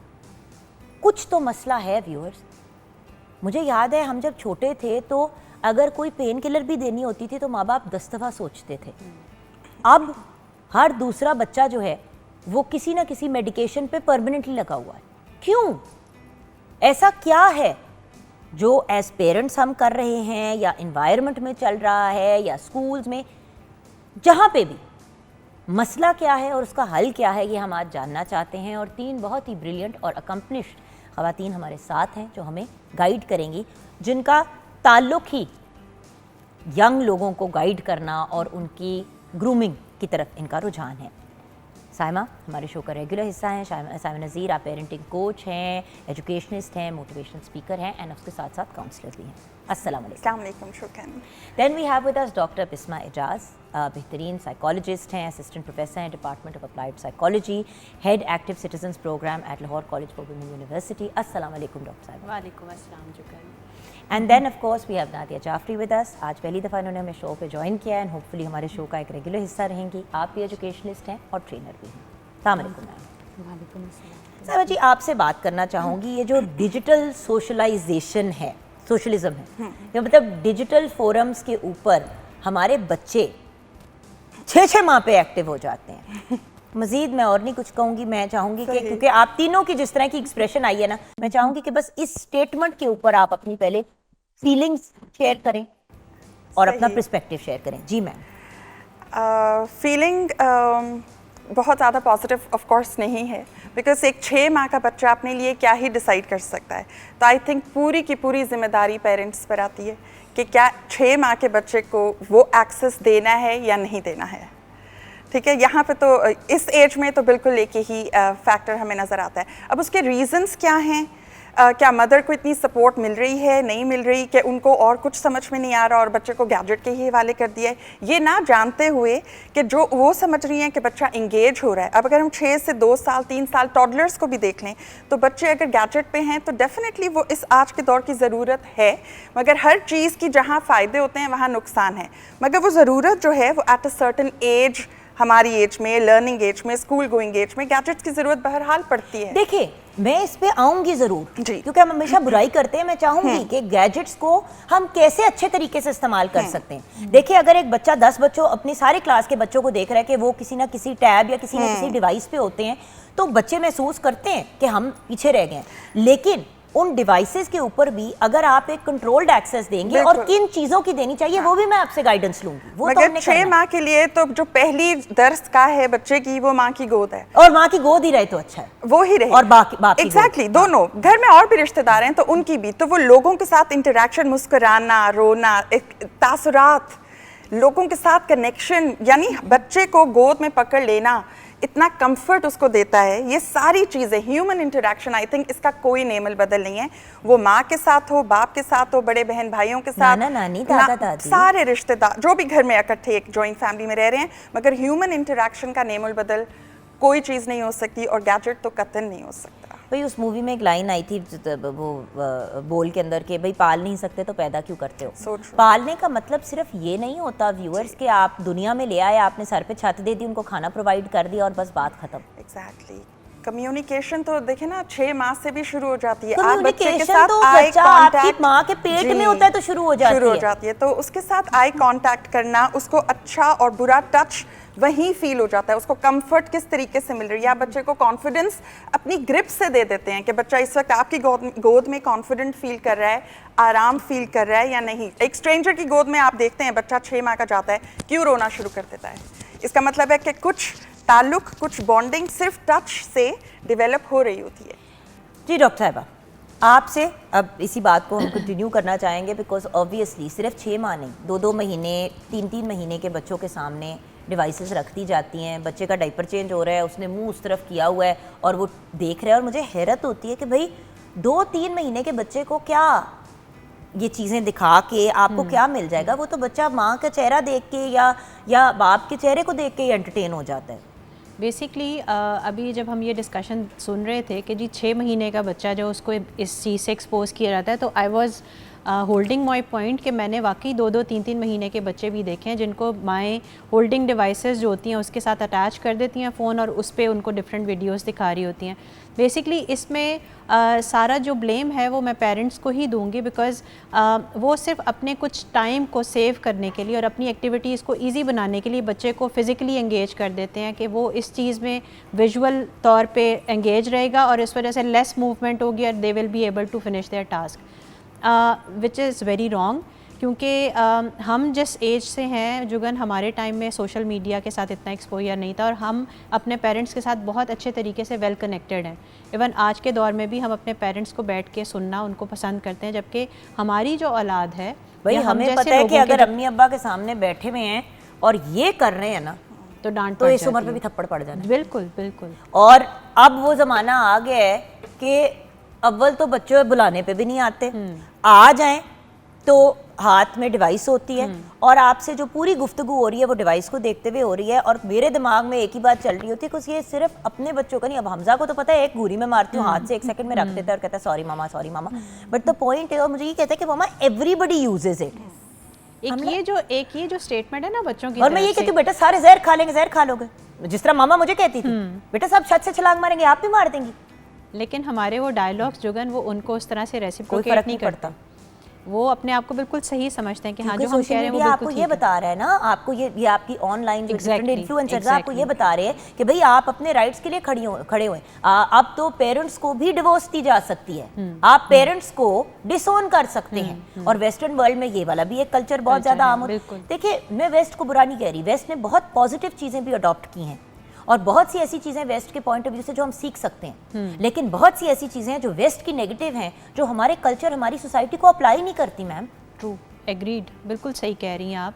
तो मेरा जो पॉइंट है वो भी यही है कि छोटी एज, चूँकि हम साइकोलॉजिस्ट जो हैं हम तो इस थ्योरी पे बिलीव करते हैं कि अर्ली ईयर्स जो हैं आपके चाइल्डहुड के यानी बचपन के, वही डिटर्मिन करते हैं कि आप बड़े होकर कैसे इंसान बनते हैं। डॉक्टर साहिबा मैं ये जानना चाह रही हूँ स्पेसिफिकली आपसे कि जब एक छोटे बच्चे के सामने 2 माह 3 माह के बच्चे के सामने आप डिवाइस रखते हैं और वो डिवाइस को देखता है, उसमें क्या मसाइल आगे जाके या उस दौरान पैदा होते हैं? सबसे पहली बात कि इस एज के बच्चे की जो विजन है उसको आप कॉम्प्रोमाइज़ कर देते हैं, यानी उसकी आई साइट जो है उस पर इफ़ेक्ट होता है। सबसे इम्पॉर्टेंट चीज़, एक बच्चा जो एक हेल्दी आई साइट रखता है उसके एक्सट्रीम एक्सपोजर की वजह से उसको प्रॉब्लम आती है और वो बड़ा होकर ज़ाहिर नज़र उसकी कमज़ोर होगी। दूसरी चीज़ ये आप उसको शुरू से ये सिखा रहे हैं कि he has to make engagement with that gadget. उसको अपने पेरेंट्स के साथ जो है वो कम्युनिकेट नहीं करना है या पेरेंट्स की कम्युनिकेशन को रिस्पॉन्ड नहीं करना है, और इसी तरह अपने सिबलिंग्स के साथ भी, भाई बहनों के साथ भी, यानी मैक्सिमम टाइम अगर वो इसी एक्टिविटी में रहेगा तो वो उसी के साथ पलेगा और उसमें जो दिखाया जाएगा वही उसकी पर्सनैलिटी का पार्ट बनेगा। तो ये आपने एक गैजेट को उसका आर्टिफिशियल पेरेंट बना दिया और उसके थ्रू उसको डिफरेंट चीज़ें, डिफरेंट मैनर्स या डिफरेंट एक्टिविटीज़ जो उसको लर्न करने का ज़रिया बना दी, विच इज़ एक्सट्रीमली रॉन्ग। मैं आपको एक बात आपके साथ ज़रूर मैम शेयर करना चाहूँगी। ये पिछले दिनों मैं डॉक्टर पे गई, पीडियाट्रिशियन के पास अपने बेटे को लेके, हसन को, तो वहाँ पे लेके गई ना, तो एक खातून जो है ना अपने बच्चे के सर पे ना जिस तरह को पट्टी पकड़ के ना बैठी हुई थी, छोटा सा बिल्कुल मेरे ख्याल से 6-7 महीने का बच्चा होगा। तो मैंने कहा क्या हुआ इसको छोटू को? खैर मैं समझी शायद बेड से रोल ऑफ। कहती है कुछ नहीं, उसके अब्बा ने उसके सर के साथ टैब रखा हुआ था तो वो उसने हाथ पांव मारे तो वो टैब ढल करके उसके सिर पे गिरा। हटाया तो इतना बड़ा गुलप्पा पर्पल रंग का बना हुआ था बच्चे के सर पे, कि मतलब बच्चा लेटा हुआ है, साथ में तो टैब रखा है, बच्चे का मुंह ऐसे है, वो टैब धड़प करके उस बच्चे के सर पे यहाँ पे जाके गिरा। लोग तो अपने मोबाइल्स को, वो जो होते नहीं है जिनके साथ आप वो डिवाइस के साथ होल्डर जैसे होते हैं उसके साथ स्क्रू करके कॉर्ड के साथ लगा के ऐसे फोन को कर देते हैं। ओ खुदारा, छोटे मोबाइल्स मिलते हैं, वो छोटे जो खेलने वाले, वो जो खिलौने टाइप होते हैं, जो लटके हुए होते हैं, जो घूमते भी हैं, उससे ज्यादा बच्चे को जरूरत ही किसी चीज की नहीं है। आप सही कह रही हैं। और बच्चे के दिमाग पे जो असर होता है उसका, देखिए इतने क्लोज, ये इतनी चीजें हो रही है, उस छोटे से बच्चे के दिमाग का क्या हाल होता होगा? उस एज में तो बच्चों का ब्रेन भी अभी अंडर डेवलप्ड होता है, वो प्रॉपरली फॉर्म भी नहीं हुआ होता, और इस तरह एक्सटर्नल हिट कोई लग जाए, कोई चोट लग जाए तो उससे उसके बहुत से बिहेवियर्स जो हैं उन पे इफेक्ट आ सकता है। जी आप कुछ कहना चाहते जी, मैं बिल्कुल यही कहना चाह रही हूँ इनकी बात को ऐड करते हुए कि वही जब बच्चा 2-3 साल ये एक्टिविटी देख घर में कर रहा होता है, स्कूल में अर्ली इयर्स में प्री नर्सरी में जो बच्चे आते हैं वो एक किताब के सफ़े पर 2 सेकंड से ज़्यादा नहीं रुक सकते। जिसको फिर हम ADHD वो फोकस, जी उनका फोकस इतना लूज हो चुका होता है, उनको फौरन स्क्रीन चेंज करने की, हर व्यू डिफरेंट व्यू की ज़रूरत पड़ रही होती है। तो आई थिंक ये पहली वजह है कि उनका अटेंशन डेफिसिट होता है, उनका फोकस लूज होता है और वो ज़िंदगी में किसी भी एक चीज़ पर ना ठहराव उनकी तबीयत में से ख़त्म हो जाता है, वो तो किसी चीज़ पर एंड डेफिनेटली अभी हम अर्ली ईयर्स की बात कर रहे हैं और इस स्टेज पे बेसिकली तो जिन लोगों ने ये मोबाइल्स और डिवाइसेस बनाई उन्होंने ये कहा कि it's not for these ages. और जैसे चाकू छुरियाँ बंदूक बनते हैं लेकिन बताया जाता है कि उस पर एज ये है। जब हम सिलिकॉन वैली की बात करते हैं जहाँ से ओरिजिन है इन चीज़ों का, वहाँ पे भी कहा गया कि हम जी नॉन टेक स्कूलिंग और इसके ऊपर आ रहे हैं and they have actually parenting वहाँ पे इस तरह से है कि they never give permission even to the nannies कि वो मोबाइल यूज़ करें। स्टीव जॉब्स सेड, उसने खुद कहा कि 14 साल से कम, जी बिल्कुल। फिर जब आप देखें बिल गेट्स की बेटी जब खुद डिफरेंट गेम्स में इन्वॉल्व हुई तो उनको समझ आई कि this is not the age and he said that for all over the world जो है वो अंडर 14 ये नहीं यूज़ होना चाहिए। So these kind of devices जिसको हमने, we are actually developing countries और उस डेवलपिंग कंट्रीज़ के अंदर हमारे चैलेंजेस भी बड़े मुख्तलिफ हैं। तो हमारे लिए तो बहुत से और महाज खड़े हैं जिन पे हमें तो बेसिक नीड्स पे भी काम ज़रूर यूज़ करें मैम, लेकिन अगर बाहर देखें फॉर एग्जांपल जिस तरह गांव देहात में बड़ी दफ़ा बहुत मुश्किल हो जाता है कि टीचर्स वहाँ पे ट्रांसफ़र नहीं होना चाहते, रहना नहीं चाहते, तो ऐसी जगह पे अगर आप वर्चुअल ट्रेनिंग की तरफ जाएं कि एक इन्विजिलेटर क्लास के अंदर हो और आपकी बड़ी स्क्रीन के ऊपर जो है वो टीचर किसी और शहर में भी बैठ के बच्चों को गाइड कर रहा हो। देखिए वर्स्ट के सिनारियो में ऐसी चीज़ों की तो समझ आती है बिल्कुल, लेकिन अगर आपने छोटे से 2 माह के बच्चे के सामने और आपको और जो उसके देखिए वो जो एक विजुअल ऐसे चीजें बदल रही होती हैं, बच्चे का दिमाग जो है वो एंग्शियस हो जाता है और फिर नफसियाती और भी सिर्फ ADHD नहीं बल्कि एंजाइटी के यानी बच्चे हमारे दफ्तर में जब आते हैं और हम उनसे काउंसलिंग में बात करें, वो बच्चे ऐसे ठहर के रुक कर बैठ नहीं सकते, वो कांस्टेंट फिजिट करते रहेंगे या हाथ हिलाते रहेंगे, कोई एक रेस्टलेसनेस उनके अंदर है, उनके अंदर ठहराव नहीं है, वो आपसे बात नहीं कर पाते। मेरे जहन में भी आ रहा है, वो serving as a principal in a school, तो वहाँ पे एक एडमिशन आया, तो वहाँ पे 3 years ओल्ड प्री नर्सरी के लिए, और जब उनका इंटरव्यू में कर रही थी and the child had another word, उसका बिल्कुल एक अलग दुनिया जिस पे वो यूँ खेल रहा है जैसे को विंडोज़ ओपन कर रहा है, क्या कर रहा है समझ नहीं मैं पा रही थी। जैसे उससे इंटरेक्शन की वो अपनी एक और दुनिया में था। सो मेरे ख्याल से ऐसे बच्चे एक ड्यूअल वर्ड का शिकार हो गए, एक दोहरी दुनिया का हिस्सा हैं। वो जो प्रेजेंट वर्ड है जिसको हम तो अब कहते लिव इन द मोमेंट और ये और वो, तो उस दुनिया में वो है ही नहीं।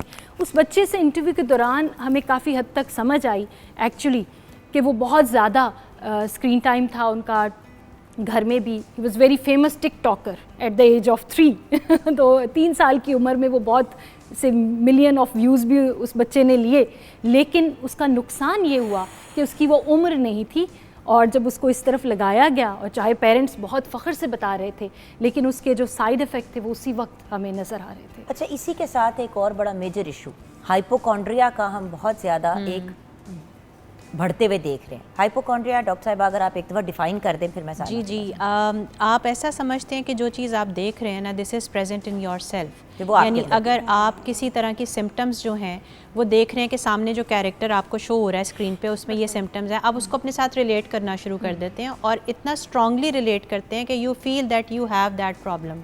अच्छा, अब हाइपोकॉन्ड्रिया मैं क्यों कह रही हूँ, आजकल हर बच्चा कहता है मुझे फ़लाँ बीमारी है, मुझे फ़लाँ, मैं बच्चों की बात कर रही हूँ, मैं बच्चों से मुराद मतलब 12 साल 11 साल, मतलब मुझे हैरानगी होती है साइमा कि बच्चों के पास, और वो पूरा आपको बताएंगे कि मुझे ये भी हो रहा है, मुझे ये भी हो रहा है, ये भी हो रहा है। क्यों? उन्होंने गूगल पे गए, सर्च किया। आजकल तो हर बच्चा खुद डॉक्टर बना हुआ है। पहले तो हम बड़ों को डांटते थे कि आप इंसान बने, आप तो छोटे छोटे बच्चे खुद ही अपने आप को, और दवाइयाँ भी खुद जाके मार्केट से ले लेते हैं। अनप्रिस्क्राइब्ड 11-12 साल के बच्चे, मेरे लिए तो वो बच्चे ही हैं भाई। बिल्कुल बिल्कुल। वो बच्चे जाके फार्मेसी, क्योंकि यहाँ पे एक तो ये मेडिसिन पे भी कोई कंट्रोल I नहीं think, है। yeah. मेरी अम्मी ने कहा है कि जी फला एंग्जाइटी की दवाई दे दें, बच्चा जाके नाम क्योंकि उसको पता होता है, डोसेज भी पता होती है, जाके ले आता है और फकना शुरू हो जाता है। सही कह रही हैं आप। ये आई एम सॉरी हमें कख नहीं पता होता था जब हम छोटे थे। अब मैं कहती हूँ कि मेरी जगह कोई 10 साल की बच्ची भी आके शो होस्ट कर सकती है, हर चीज उसके पास ऑनलाइन अवेलेबल है। You are absolutely right. एक ए लेवल कैंपस में आप यकीन करें कि हर एक दूसरा बच्चा और बच्ची थेरेपिस्ट के नाम पर पेजेस रन कर रहे हैं, तो जो आप कह रही हैं वो बिल्कुल ठीक है। इसमें दो सीरियसली और दो हम नौकरियां छोड़ देते हैं and then they come for college हम एप्लीकेशंस होम गार्डनिंग की तरफ चले जाते हैं, चारों से हमारा कोई काम नहीं रहा दुनिया सही में। कह रही हैं। और फिर कहते हैं कि हम कॉलेज एप्लीकेशन में क्या मैं ये मेंशन कर सकती हूँ कि मैं थेरेपिस्ट हूँ, तो ऐसे don't do that because there would be repercussions on this. You have to have a valid degree. तो एक वैलिड एक डिग्री जब तक आपके पास नहीं होगी आप उस एक्सपर्ट के तौर पर काम नहीं कर सकते।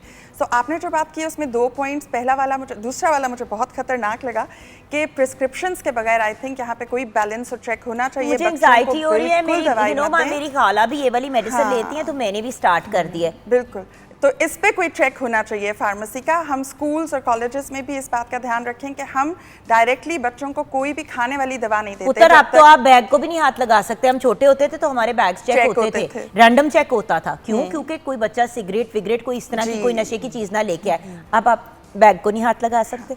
देखिए, आई अंडरस्टैंड कि हर इंसान की अपनी प्राइवेसी होती है, हमें उनकी प्राइवेसी रिस्पेक्ट करनी चाहिए, लेकिन जब हम किसी भी जगह में फॉर एग्जांपल जा रहे होते हैं तो एक सिक्योरिटी के चेक के अंदर से हमें गुजरना होता है ना। मॉल के अंदर जाते हैं कुछ भी, अब एक स्कूल के अंदर एक बच्चा है, वो आ रहा है, वो अपने साथ कोई वेब पेन लेके आ रहा है, या कोई ड्रग्स के वेब पेन भी मिलते हैं, कोई एडिबल किस्म की दवाइयाँ ऐसी ले आता है खाने वाली, कोई ड्रग्स ले आता है। अब उस बच्चे को आप कैसे चेक करेंगे अगर आप बैग चेकिंग का भी सिलसिला नहीं है?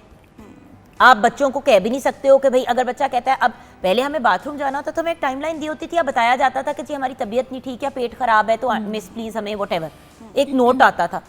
अब तो I feel like there is no checks और बैलेंसेस, और एक माँ होने के नाते मुझे हॉल उठते हैं। बिल्कुल। तो पहली बात तो यही है जुगन के हर चीज़ का हमने ना इसको आइडल बना लिया अपना। हमें लगता है जो भी चीज़ कैटरेट पे नजर आ रही है या सोशल मीडिया पे है तो वही हम उसी को आइडलाइज करते हैं, उसी के जैसा बनना चाहते हैं। एंड आई थिंक आप इस पे ज़्यादा बेहतर कमेंट कर सकेंगी फ्रॉम एन एक्सपर्ट। हम लोग जैसे हमारी एज ग्रुप है ना, हम सोशल मीडिया का यूज़ करते हैं बिल्कुल डिफरेंट सिनेरियो में। We are more into literacy. हम ज़्यादा चीज़ों को आर्टिकल पढ़ लिया, कोई इन्फॉर्मेशन ले ली कि हमें पता चले अपडेट क्या है दुनिया में। लेकिन बच्चे जो हैं यार उनके हमसे भी नहीं रहा जाता, हम भी रिले देखने शुरू हो जाते, सीधी बात है। हाँ, लेकिन हम उसका इफेक्ट नहीं लेते जुगन, because we are mature enough and we have so much experience कि हम देखते हैं कि this is something which is a fantasy, this is something which is not a real world.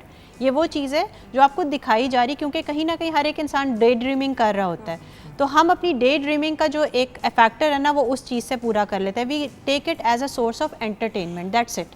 लेकिन बच्चे जो हैं वो उस स्क्रीन पे दिखाई जाने वाली चीज़ को अपनी दुनिया समझते हैं और अपनी दुनिया वैसे गुजारना चाहते हैं अपनी ज़िंदगी। मैं नाजी जी आपसे ये बात करना चाहूँगी, आपने नोटिस किया होगा कि आजकल एक बहुत बड़ा इशू चल रहा है, वो ये है कि एआई के ऊपर ना आपकी तस्वीर जो है वो आपकी तस्वीर को वो बड़ा ग्लैमराइज करके बना देते हैं। बिल्कुल। 12 साल की बच्ची अपनी वो एआई वाली तस्वीर लेके गई एक स्किन के डॉक्टर के पास, मतलब एक डर्मेटोलॉजिस्ट के पास, विदाउट पेरेंट्स, पैसे उसके पास थे। उसने कहा कि जी मुझे इस तरह ना मेरी चिन को लंबा कर दें और मेरे होंठों को में फिलर डाल दें। So sad. उस खातून ने उसे कहा कि जो डॉक्टर थी उन्होंने कहा जी मैं इस तरह का कोई प्रोसीजर 18 साल से कम उम्र के बंदे के ऊपर नहीं कर सकती, आइडियली 21, और अगर पेरेंट्स साथ आते हैं तो। वो बच्ची अपने घर गई, उसने यब डाला, उसकी माँ साथ आई और माँ ने फिर उसी डॉक्टर से रिक्वेस्ट की कि खुदा का वास्ता है इसको समझाएं। ये तो कह के आ गई ना कि मैं चलो चलती हूँ, बात करती हूँ, व्हाटएवर। 12 साल की बच्चियां अब अपने आप अब और लड़के लड़कियां जो है अपने आप को कार्टून टाइप बना के वो कार्टून बनना चाह रहे हैं। दुनिया कहाँ पहुँच गई है? बिल्कुल जी मिस जुगन, मैं समझती हूँ बहुत बड़ा अलमिया है इस दौर का। माँ बाप बेबस नज़र आ रहे हैं हमें। मैं बहुत से पेरेंट्स के साथ क्योंकि डील करती हूँ, तो जिस तरह से वो बेबस नज़र आते हैं बहुत सी चीज़ों में, यहाँ तक पहुँचने में भी बहुत से फैक्टर्स हैं, बहुत सी रीज़न्स हैं। जैसा अभी आपने बैग चेक करने की बात की, मैं वापस उसकी तरफ आऊँगी कि जो चेक एंड बैलेंसेस थे वो काफ़ी हद तक कम हो गए। जैसे ही हम कमर्शियल वर्ल्ड में आते गए, हमने कहा स्कूलों में बच्चे इस तरह से रहेंगे, उनको आप डांट नहीं सकते, उनको आप, अगर टीचर फायर हो जाता है उस पर, अगर बच्चे को आपने डांटा है, प्राइवेट सेक्टर के अंदर भी आपको पता है कि बहुत ज़्यादा इस मामले में सख्ती है, हर एक नहीं लेकिन मेजॉरिटी। मैम देखिए, मारना नहीं है, गंदी जबान नहीं बच्चे के साथ यूज नहीं, एक सर्टन किस्म के लहजे में बच्चे से बात नहीं करनी, वो तो मैं एज अ मदर भी कहती हूँ, मैं खुद माँ हूँ, लेकिन बात यह है कि अगर 8 घंटे मेरे बच्चे ने स्कूल में होना है और उस पर किसी ने नजर ही नहीं रखनी, आधी से ज्यादा तो ये आई एम सॉरी वेपिंग की कहानियां स्कूलों में होती हैं। बिल्कुल, प्राइमरी के बच्चों पे इस वक्त रेशो वेप्स की बहुत ज़्यादा है। अब ये this is not the age कि उनके बैग से इतने इतने निकल रहे हैं, देयर इज नो एज, तो ये age तो कोई भी नहीं इस वक्त ये बहुत अलार्मिंग है। और ये क्यों है? क्योंकि वो जब स्कूल से निकल रहे हैं तो जगह जगह उनको नज़र आ रही हैं इसकी shops, they are very happy और वो ले रहे हैं। अब ये है कि एक एनवायरनमेंट है और एक सिस्टम है, तो मेरे ख्याल से एक सिस्टम जो है वो इसको बहुत हद तक प्रोटेक्ट कर सकता है। वो घर से शुरू होता है और फिर वो स्कूलों का निज़ाम है, फिर वो मुआशरे का निज़ाम है। अब इसके सोल्यूशन की तरफ अब मैं जाना चाहूँगी। जी। आप लोगों की इजाज़त से हम ब्रेक की तरफ जाएंगे। ब्रेक के बाद जब वापस आएंगे तो आप तीनों का पॉइंट ऑफ व्यू कि व्हाट आर द प्लसेस जो आपको सोशल मीडिया और इस एक्सपोजर के लगते हैं नज़र, एक सर्टेन एज के बाद, जैसे कि हमने 14 की बात की, 10 से 12 साल की एज के बाद चले कह देते हैं क्योंकि अब तो हर चीज़ उस तरह से टेक्निकली सैवी हो गए हैं सारे, तो चलें 12 साल की उम्र के बाद भी जो एक्सपोजर देना है वो क्या देना है, कैसा देना है, ये आपसे हम गाइडेंस लेंगे ब्रेक के बाद।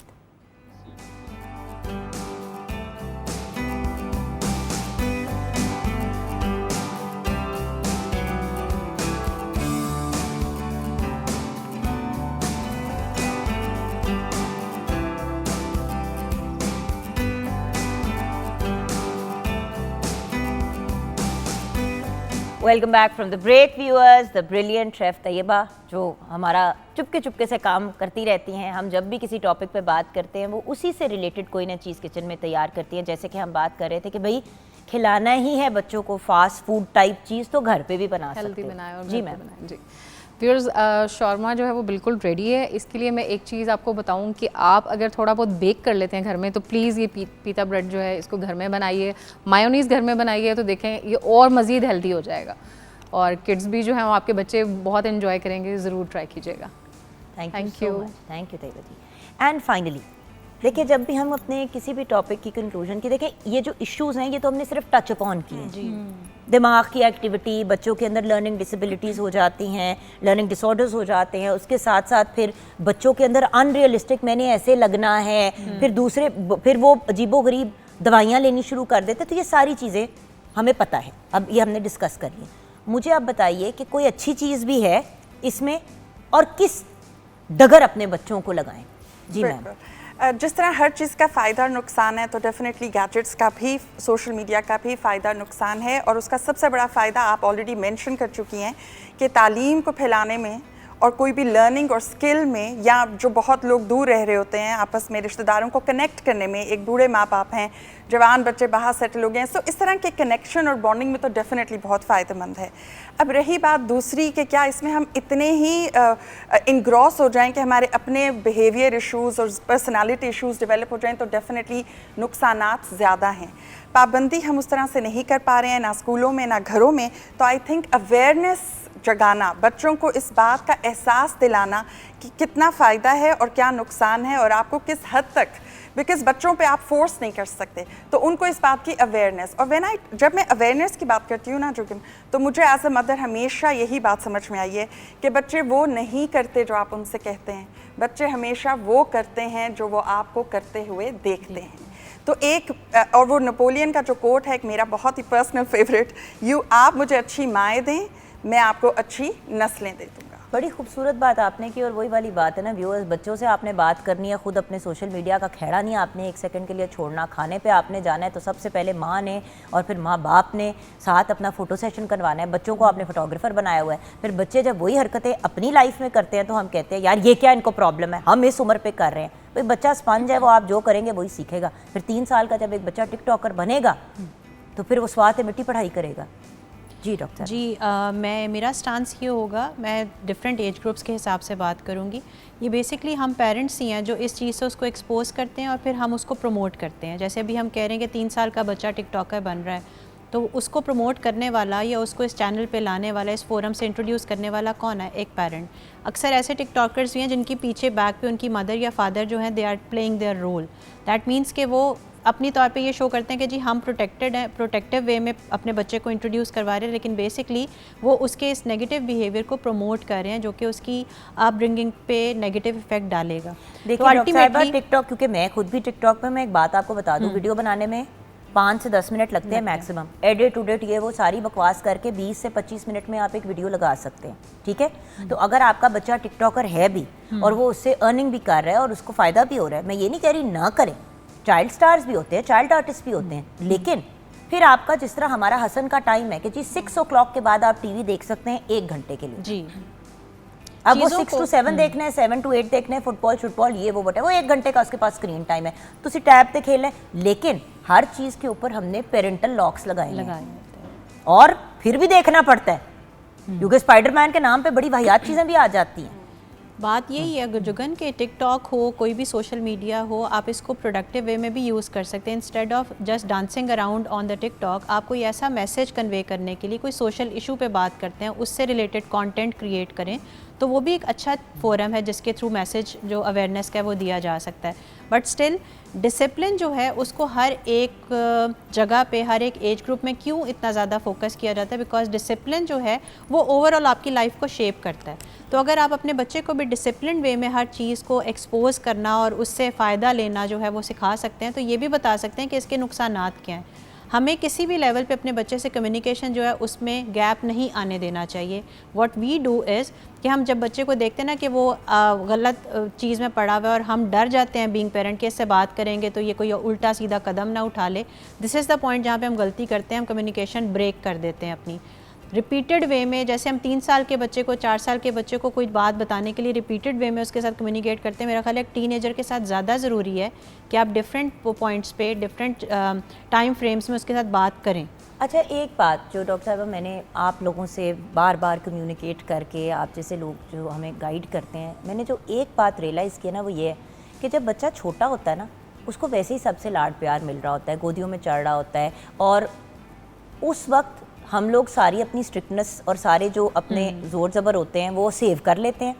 बच्चा जब टीनेज टाइम पे आता है, जब वो एक तरह से इंडिपेंडेंट हो जाता है, और अगर वो घर से निकल के अपने किसी दोस्त के घर जाके 6 दिन के लिए रह ले, तो ज़्यादा से ज़्यादा क्या करेंगे? डांटेंगे, बेइज्जती करेंगे, घर में लॉक कर देंगे। ना वो ज़माना है और ना इस किस्म की हरकतें करनी चाहिए। छोटी उम्र पे बच्चे को अगर प्रॉपर डिसिप्लिन के साथ बड़ा करेंगे तो बड़ी उम्र पे ये प्रॉब्लम्स ही नहीं आएंगे। अगर आएंगे भी तो उस स्टेज पे मोहब्बत, प्यार, खलूस और गाइडेंस से सिखाना है जी। सबसे बड़ी मिस्टेक हम ये करते हैं कि हम टीनेजर्स को डांट रहे होते हैं, उनको गालियां निकाल रहे होते हैं, उनको पनिश कर रहे होते हैं। वो सिर्फ इस चीज़ का वेट कर रहे होते हैं कि भाई कब मेरी लॉटरी निकले, कब मुझे मौका मिले तो मैं इस घर से निकलूं। और फिर बहुत से यंग लोग मुड़ के नहीं देखते। सो हमने अपने बच्चों को खोना नहीं है, डिसिप्लिन ज़रूर करना है, लेकिन तरीके से। जी मैम। जी बिल्कुल जी, बहुत ज़बरदस्त सैर हासिल गुफ्तगू चल रही है। और मैं सिर्फ ये ऐड करूँगी कि इस वक्त जो टीनेजर्स की बात हो रही है, तो टीनेजर्स जो हैं उन पे सख्ती किसी तौर पे कारआमद नहीं है, और उनके साथ जितनी दोस्ती की जाए और दोस्ती के माहौल में उनको गाइड किया जाए और उनके लिए डायरेक्शन सेट की जाएँ। और ये कहना हम तो इस दौर में ऐसे थे जो हम अक्सर पेरेंट कहते हैं, मैं भी उनमें शामिल हूँ, मेरे ख्याल से ये एक यूज़लेस सेंटेंस हो चुका है। हमें इससे निकलना पड़ेगा कि नहीं, हमने ये कहना ही नहीं कि हम इस दौर में, हमारे दौर में तो हम ऐसे करते थे। नहीं भाई, हमें तो ज़ूक रेस्टोरेंट में जाके खाने की नहीं इजाज़त मिलती थी। बिल्कुल। अब बच्चे ट्रिप्स पे जा रहे होते हैं साथ, तो हम तो हमें तरसता रह गया कि ट्रिप की इजाज़त मिल जाए। ट्रिप तो छोड़ दें, वो मुझे तो हमें लंच पे जाने की, क्योंकि वहाँ पे लड़के और लड़कियाँ साथ बैठ के खाना खाते थे, तो इसलिए सूख जाने की इजाज़त नहीं। दोस्तों के घर जाने की इजाज़त नहीं थी। हमारा सुबह स्कूल जाना है या कॉलेज जाना है, यूनिवर्सिटी जाना है, वापस आना, और बस घर हमारे घर फ्रेंड्स आ सकती थी। एग्जैक्टली। और जो आती थी उनकी अगर मदर्स और माँ बाप से जान पहचान थी तो तब जाने की इजाजत मिलती थी, सिर्फ वीकेंड पे, और वो भी एक दिन हफ्ते में 2 मैक्सिमम 2.5 घंटे की, चाहे वो अफ्रीका में भी रहते हो। तो मेरा तो बड़ा यादगार तजर्बा है। गवर्नमेंट कॉलेज में मैं थी और मेरी अम्मा परेशान के वहाँ जा रही है और लड़के लड़कियाँ इकट्ठे हैं। 2022 में मैंने किया जब, तो शी सेड के मुंडिया ना गल नहीं, तुमने लड़कों से बात नहीं। अच्छा, अब आप सोचें कि आज के ज़माने में कोई स्कूल में 2002 2002 जी जी जी, 2004 में मैंने किया, 2004 में मैंने किया। At that time she said कि नहीं करनी, और पूरा एक महीना मैंने बात नहीं की। और जब हमारे ग्रुप्स बन गए और लड़के डेफिनेटली ग्रुप में थे, इंग्लिश डिपार्टमेंट आपको पता है कि हमारा किस, मैंने कहा अब तो करनी पड़ेगी, अब तो ग्रुप बन गया। अच्छा बस पढ़ाई की करनी है, और इतने हम ओबे करते थे कि नहीं की, और सिर्फ पढ़ाई की। जब पहली प्रेजेंटेशन हुई, head of department was also sitting, और वो पीछे से क्लैप करते हॉल में आए मेरे पास, और ही सेड पूरा एक महीना तुम बोली नहीं, वी थॉट कि तुम्हें ना अंग्रेज़ी समझ में आ रही है ना तुम बोल सकोगी, लेकिन तुम्हारी प्रेजेंटेशन वाज एक्स्ट्रा ऑर्डिनरी। और वो ये था कि रिगार्ड करना है माँ की बात का। तो ये जो रिगार्ड वाला था, ये था इनर कंपस जिसको हम कहते हैं ना, अंदर की कंपस स्ट्रॉन्ग कर दें बच्चे की, वैल्यू सिस्टम पर की। देखिए ना, हमारी माओ ने हमें इन्वेस्ट किया तो हमने उनकी इन्वेस्टमेंट की हया करते हुए उनकी बातों की कदर की। स्टिल डूइंग और आज हम एक्चुअली अपने बच्चों में इन्वेस्ट नहीं करते। देखिए मैंने तो उतना नहीं किया अपने बच्चों में इन्वेस्ट जितना शायद मेरे पेरेंट्स ने हमारे अंदर किया। I will be very honest. और आप तो रहने दें साइमा, आप तो कुछ एक अलहदा मिट्टी की बनी हुई है। पूरे बच्चे को होम स्कूल करके फिर उसको फाइनली भेजा, and he is doing very well now, माशाल्लाह माशाल्लाह। लेकिन वही वाली बात है ना कि देखें, हर बंदे की एक डिफरेंट ट्रजेक्टरी है, हर बंदे ने अपनी ज़िंदगी को एक मुख्तलिफ तरीके से आगे लेके चलना है। मेरी सिर्फ इतनी रिक्वेस्ट है व्यूअर्स आपसे, बल्कि हम सब की ये रिक्वेस्ट है कि माइंडफुल पेरेंटिंग करें, ज़रा ध्यान दें। देखें बच्चे को आप फॉर एग्ज़ाम्पल सुई धागा पकड़ाएंगे ना, वो सिलाई भी सीख सकता है बच्चा, और उसी सुई धागे से अपने पूरे हाथों को ज़ख्मी भी कर सकता है, और उसी सुई धागे से किसी को अटैक करके किसी को अंधा भी कर सकता है। बहुत खूबसूरत। उनको गाइड करना कि उस सुई धागे से करना क्या है, और ये- सुपरवाइज करना। और सुपरवाइज करना। पर ना देने को तो व्यूअर्स इतने हमारे जानने वाले रिलेटिव्स होते हैं, गिफ्ट्स दे रहे होते हैं, ये कर रहे होते हैं, वो कर रहे होते हैं। आपका क्या कमाल है एज अ पेरेंट, अगर आपका काम सिर्फ चीज़ें प्रोवाइड करना है। जो तरबियत है वो हमने ही करनी है। ना तो हम सोशल मीडिया को रोक सकते हैं, ना ही वर्ल्ड वाइड वेब रुकने वाला है, ना ही ये चीज़ें ख़त्म होने वाली हैं। अब इसी इन्वायरमेंट में हमने अपने बच्चों को आजकल की दुनिया का सिटीज़न बना के भेजना है, क्योंकि हम अपने बच्चों को घरों में भी नहीं लॉक कर सकते, but at the same time इतना भी खुला नहीं छोड़ना कि एक दिन 10 या 11 साल की बच्ची खुदा ना खास्ता घर आ रही हो, उसने फिलर कराए में हो, होंटन ने वड्डे करा लिए तो बू विंगा करा के कुड़ी घर आ जाए। बात यह है कि ये जो एक कॉम्प्लेक्सेस भी यंग बच्चों में पैदा हो गए हैं ना, वो भी इसी सोशल मीडिया की वजह से हुए हैं। सही। तो बच्चों के अंदर सेल्फ कॉन्फिडेंस पैदा करें और उनको ये रियलाइज़ कराएं कि उनकी सेल्फ वर्थ कितनी है, और वो तभी उनको नज़र आएगी जब आपकी अपनी सेल्फ वर्थ ठीक होगी। हमेशा अपना मास्क पहले पहनना है, फिर बच्चों को और बुज़ुर्गों को आपने हेल्प करना है, बिकॉज अपनी ज़ात का जो नहीं ख्याल रख सकता वो अपनी औलाद को क्या गाइडेंस देगा। अपना ख्याल रखिएगा, अपने साथ साथ दूसरों का। हमारे गेस्ट का बहुत बहुत शुक्रिया, हमारे एक्सपर्ट्स का बहुत शुक्रिया, हमारी शेफ़ का बहुत शुक्रिया। खुदा हाफिज़।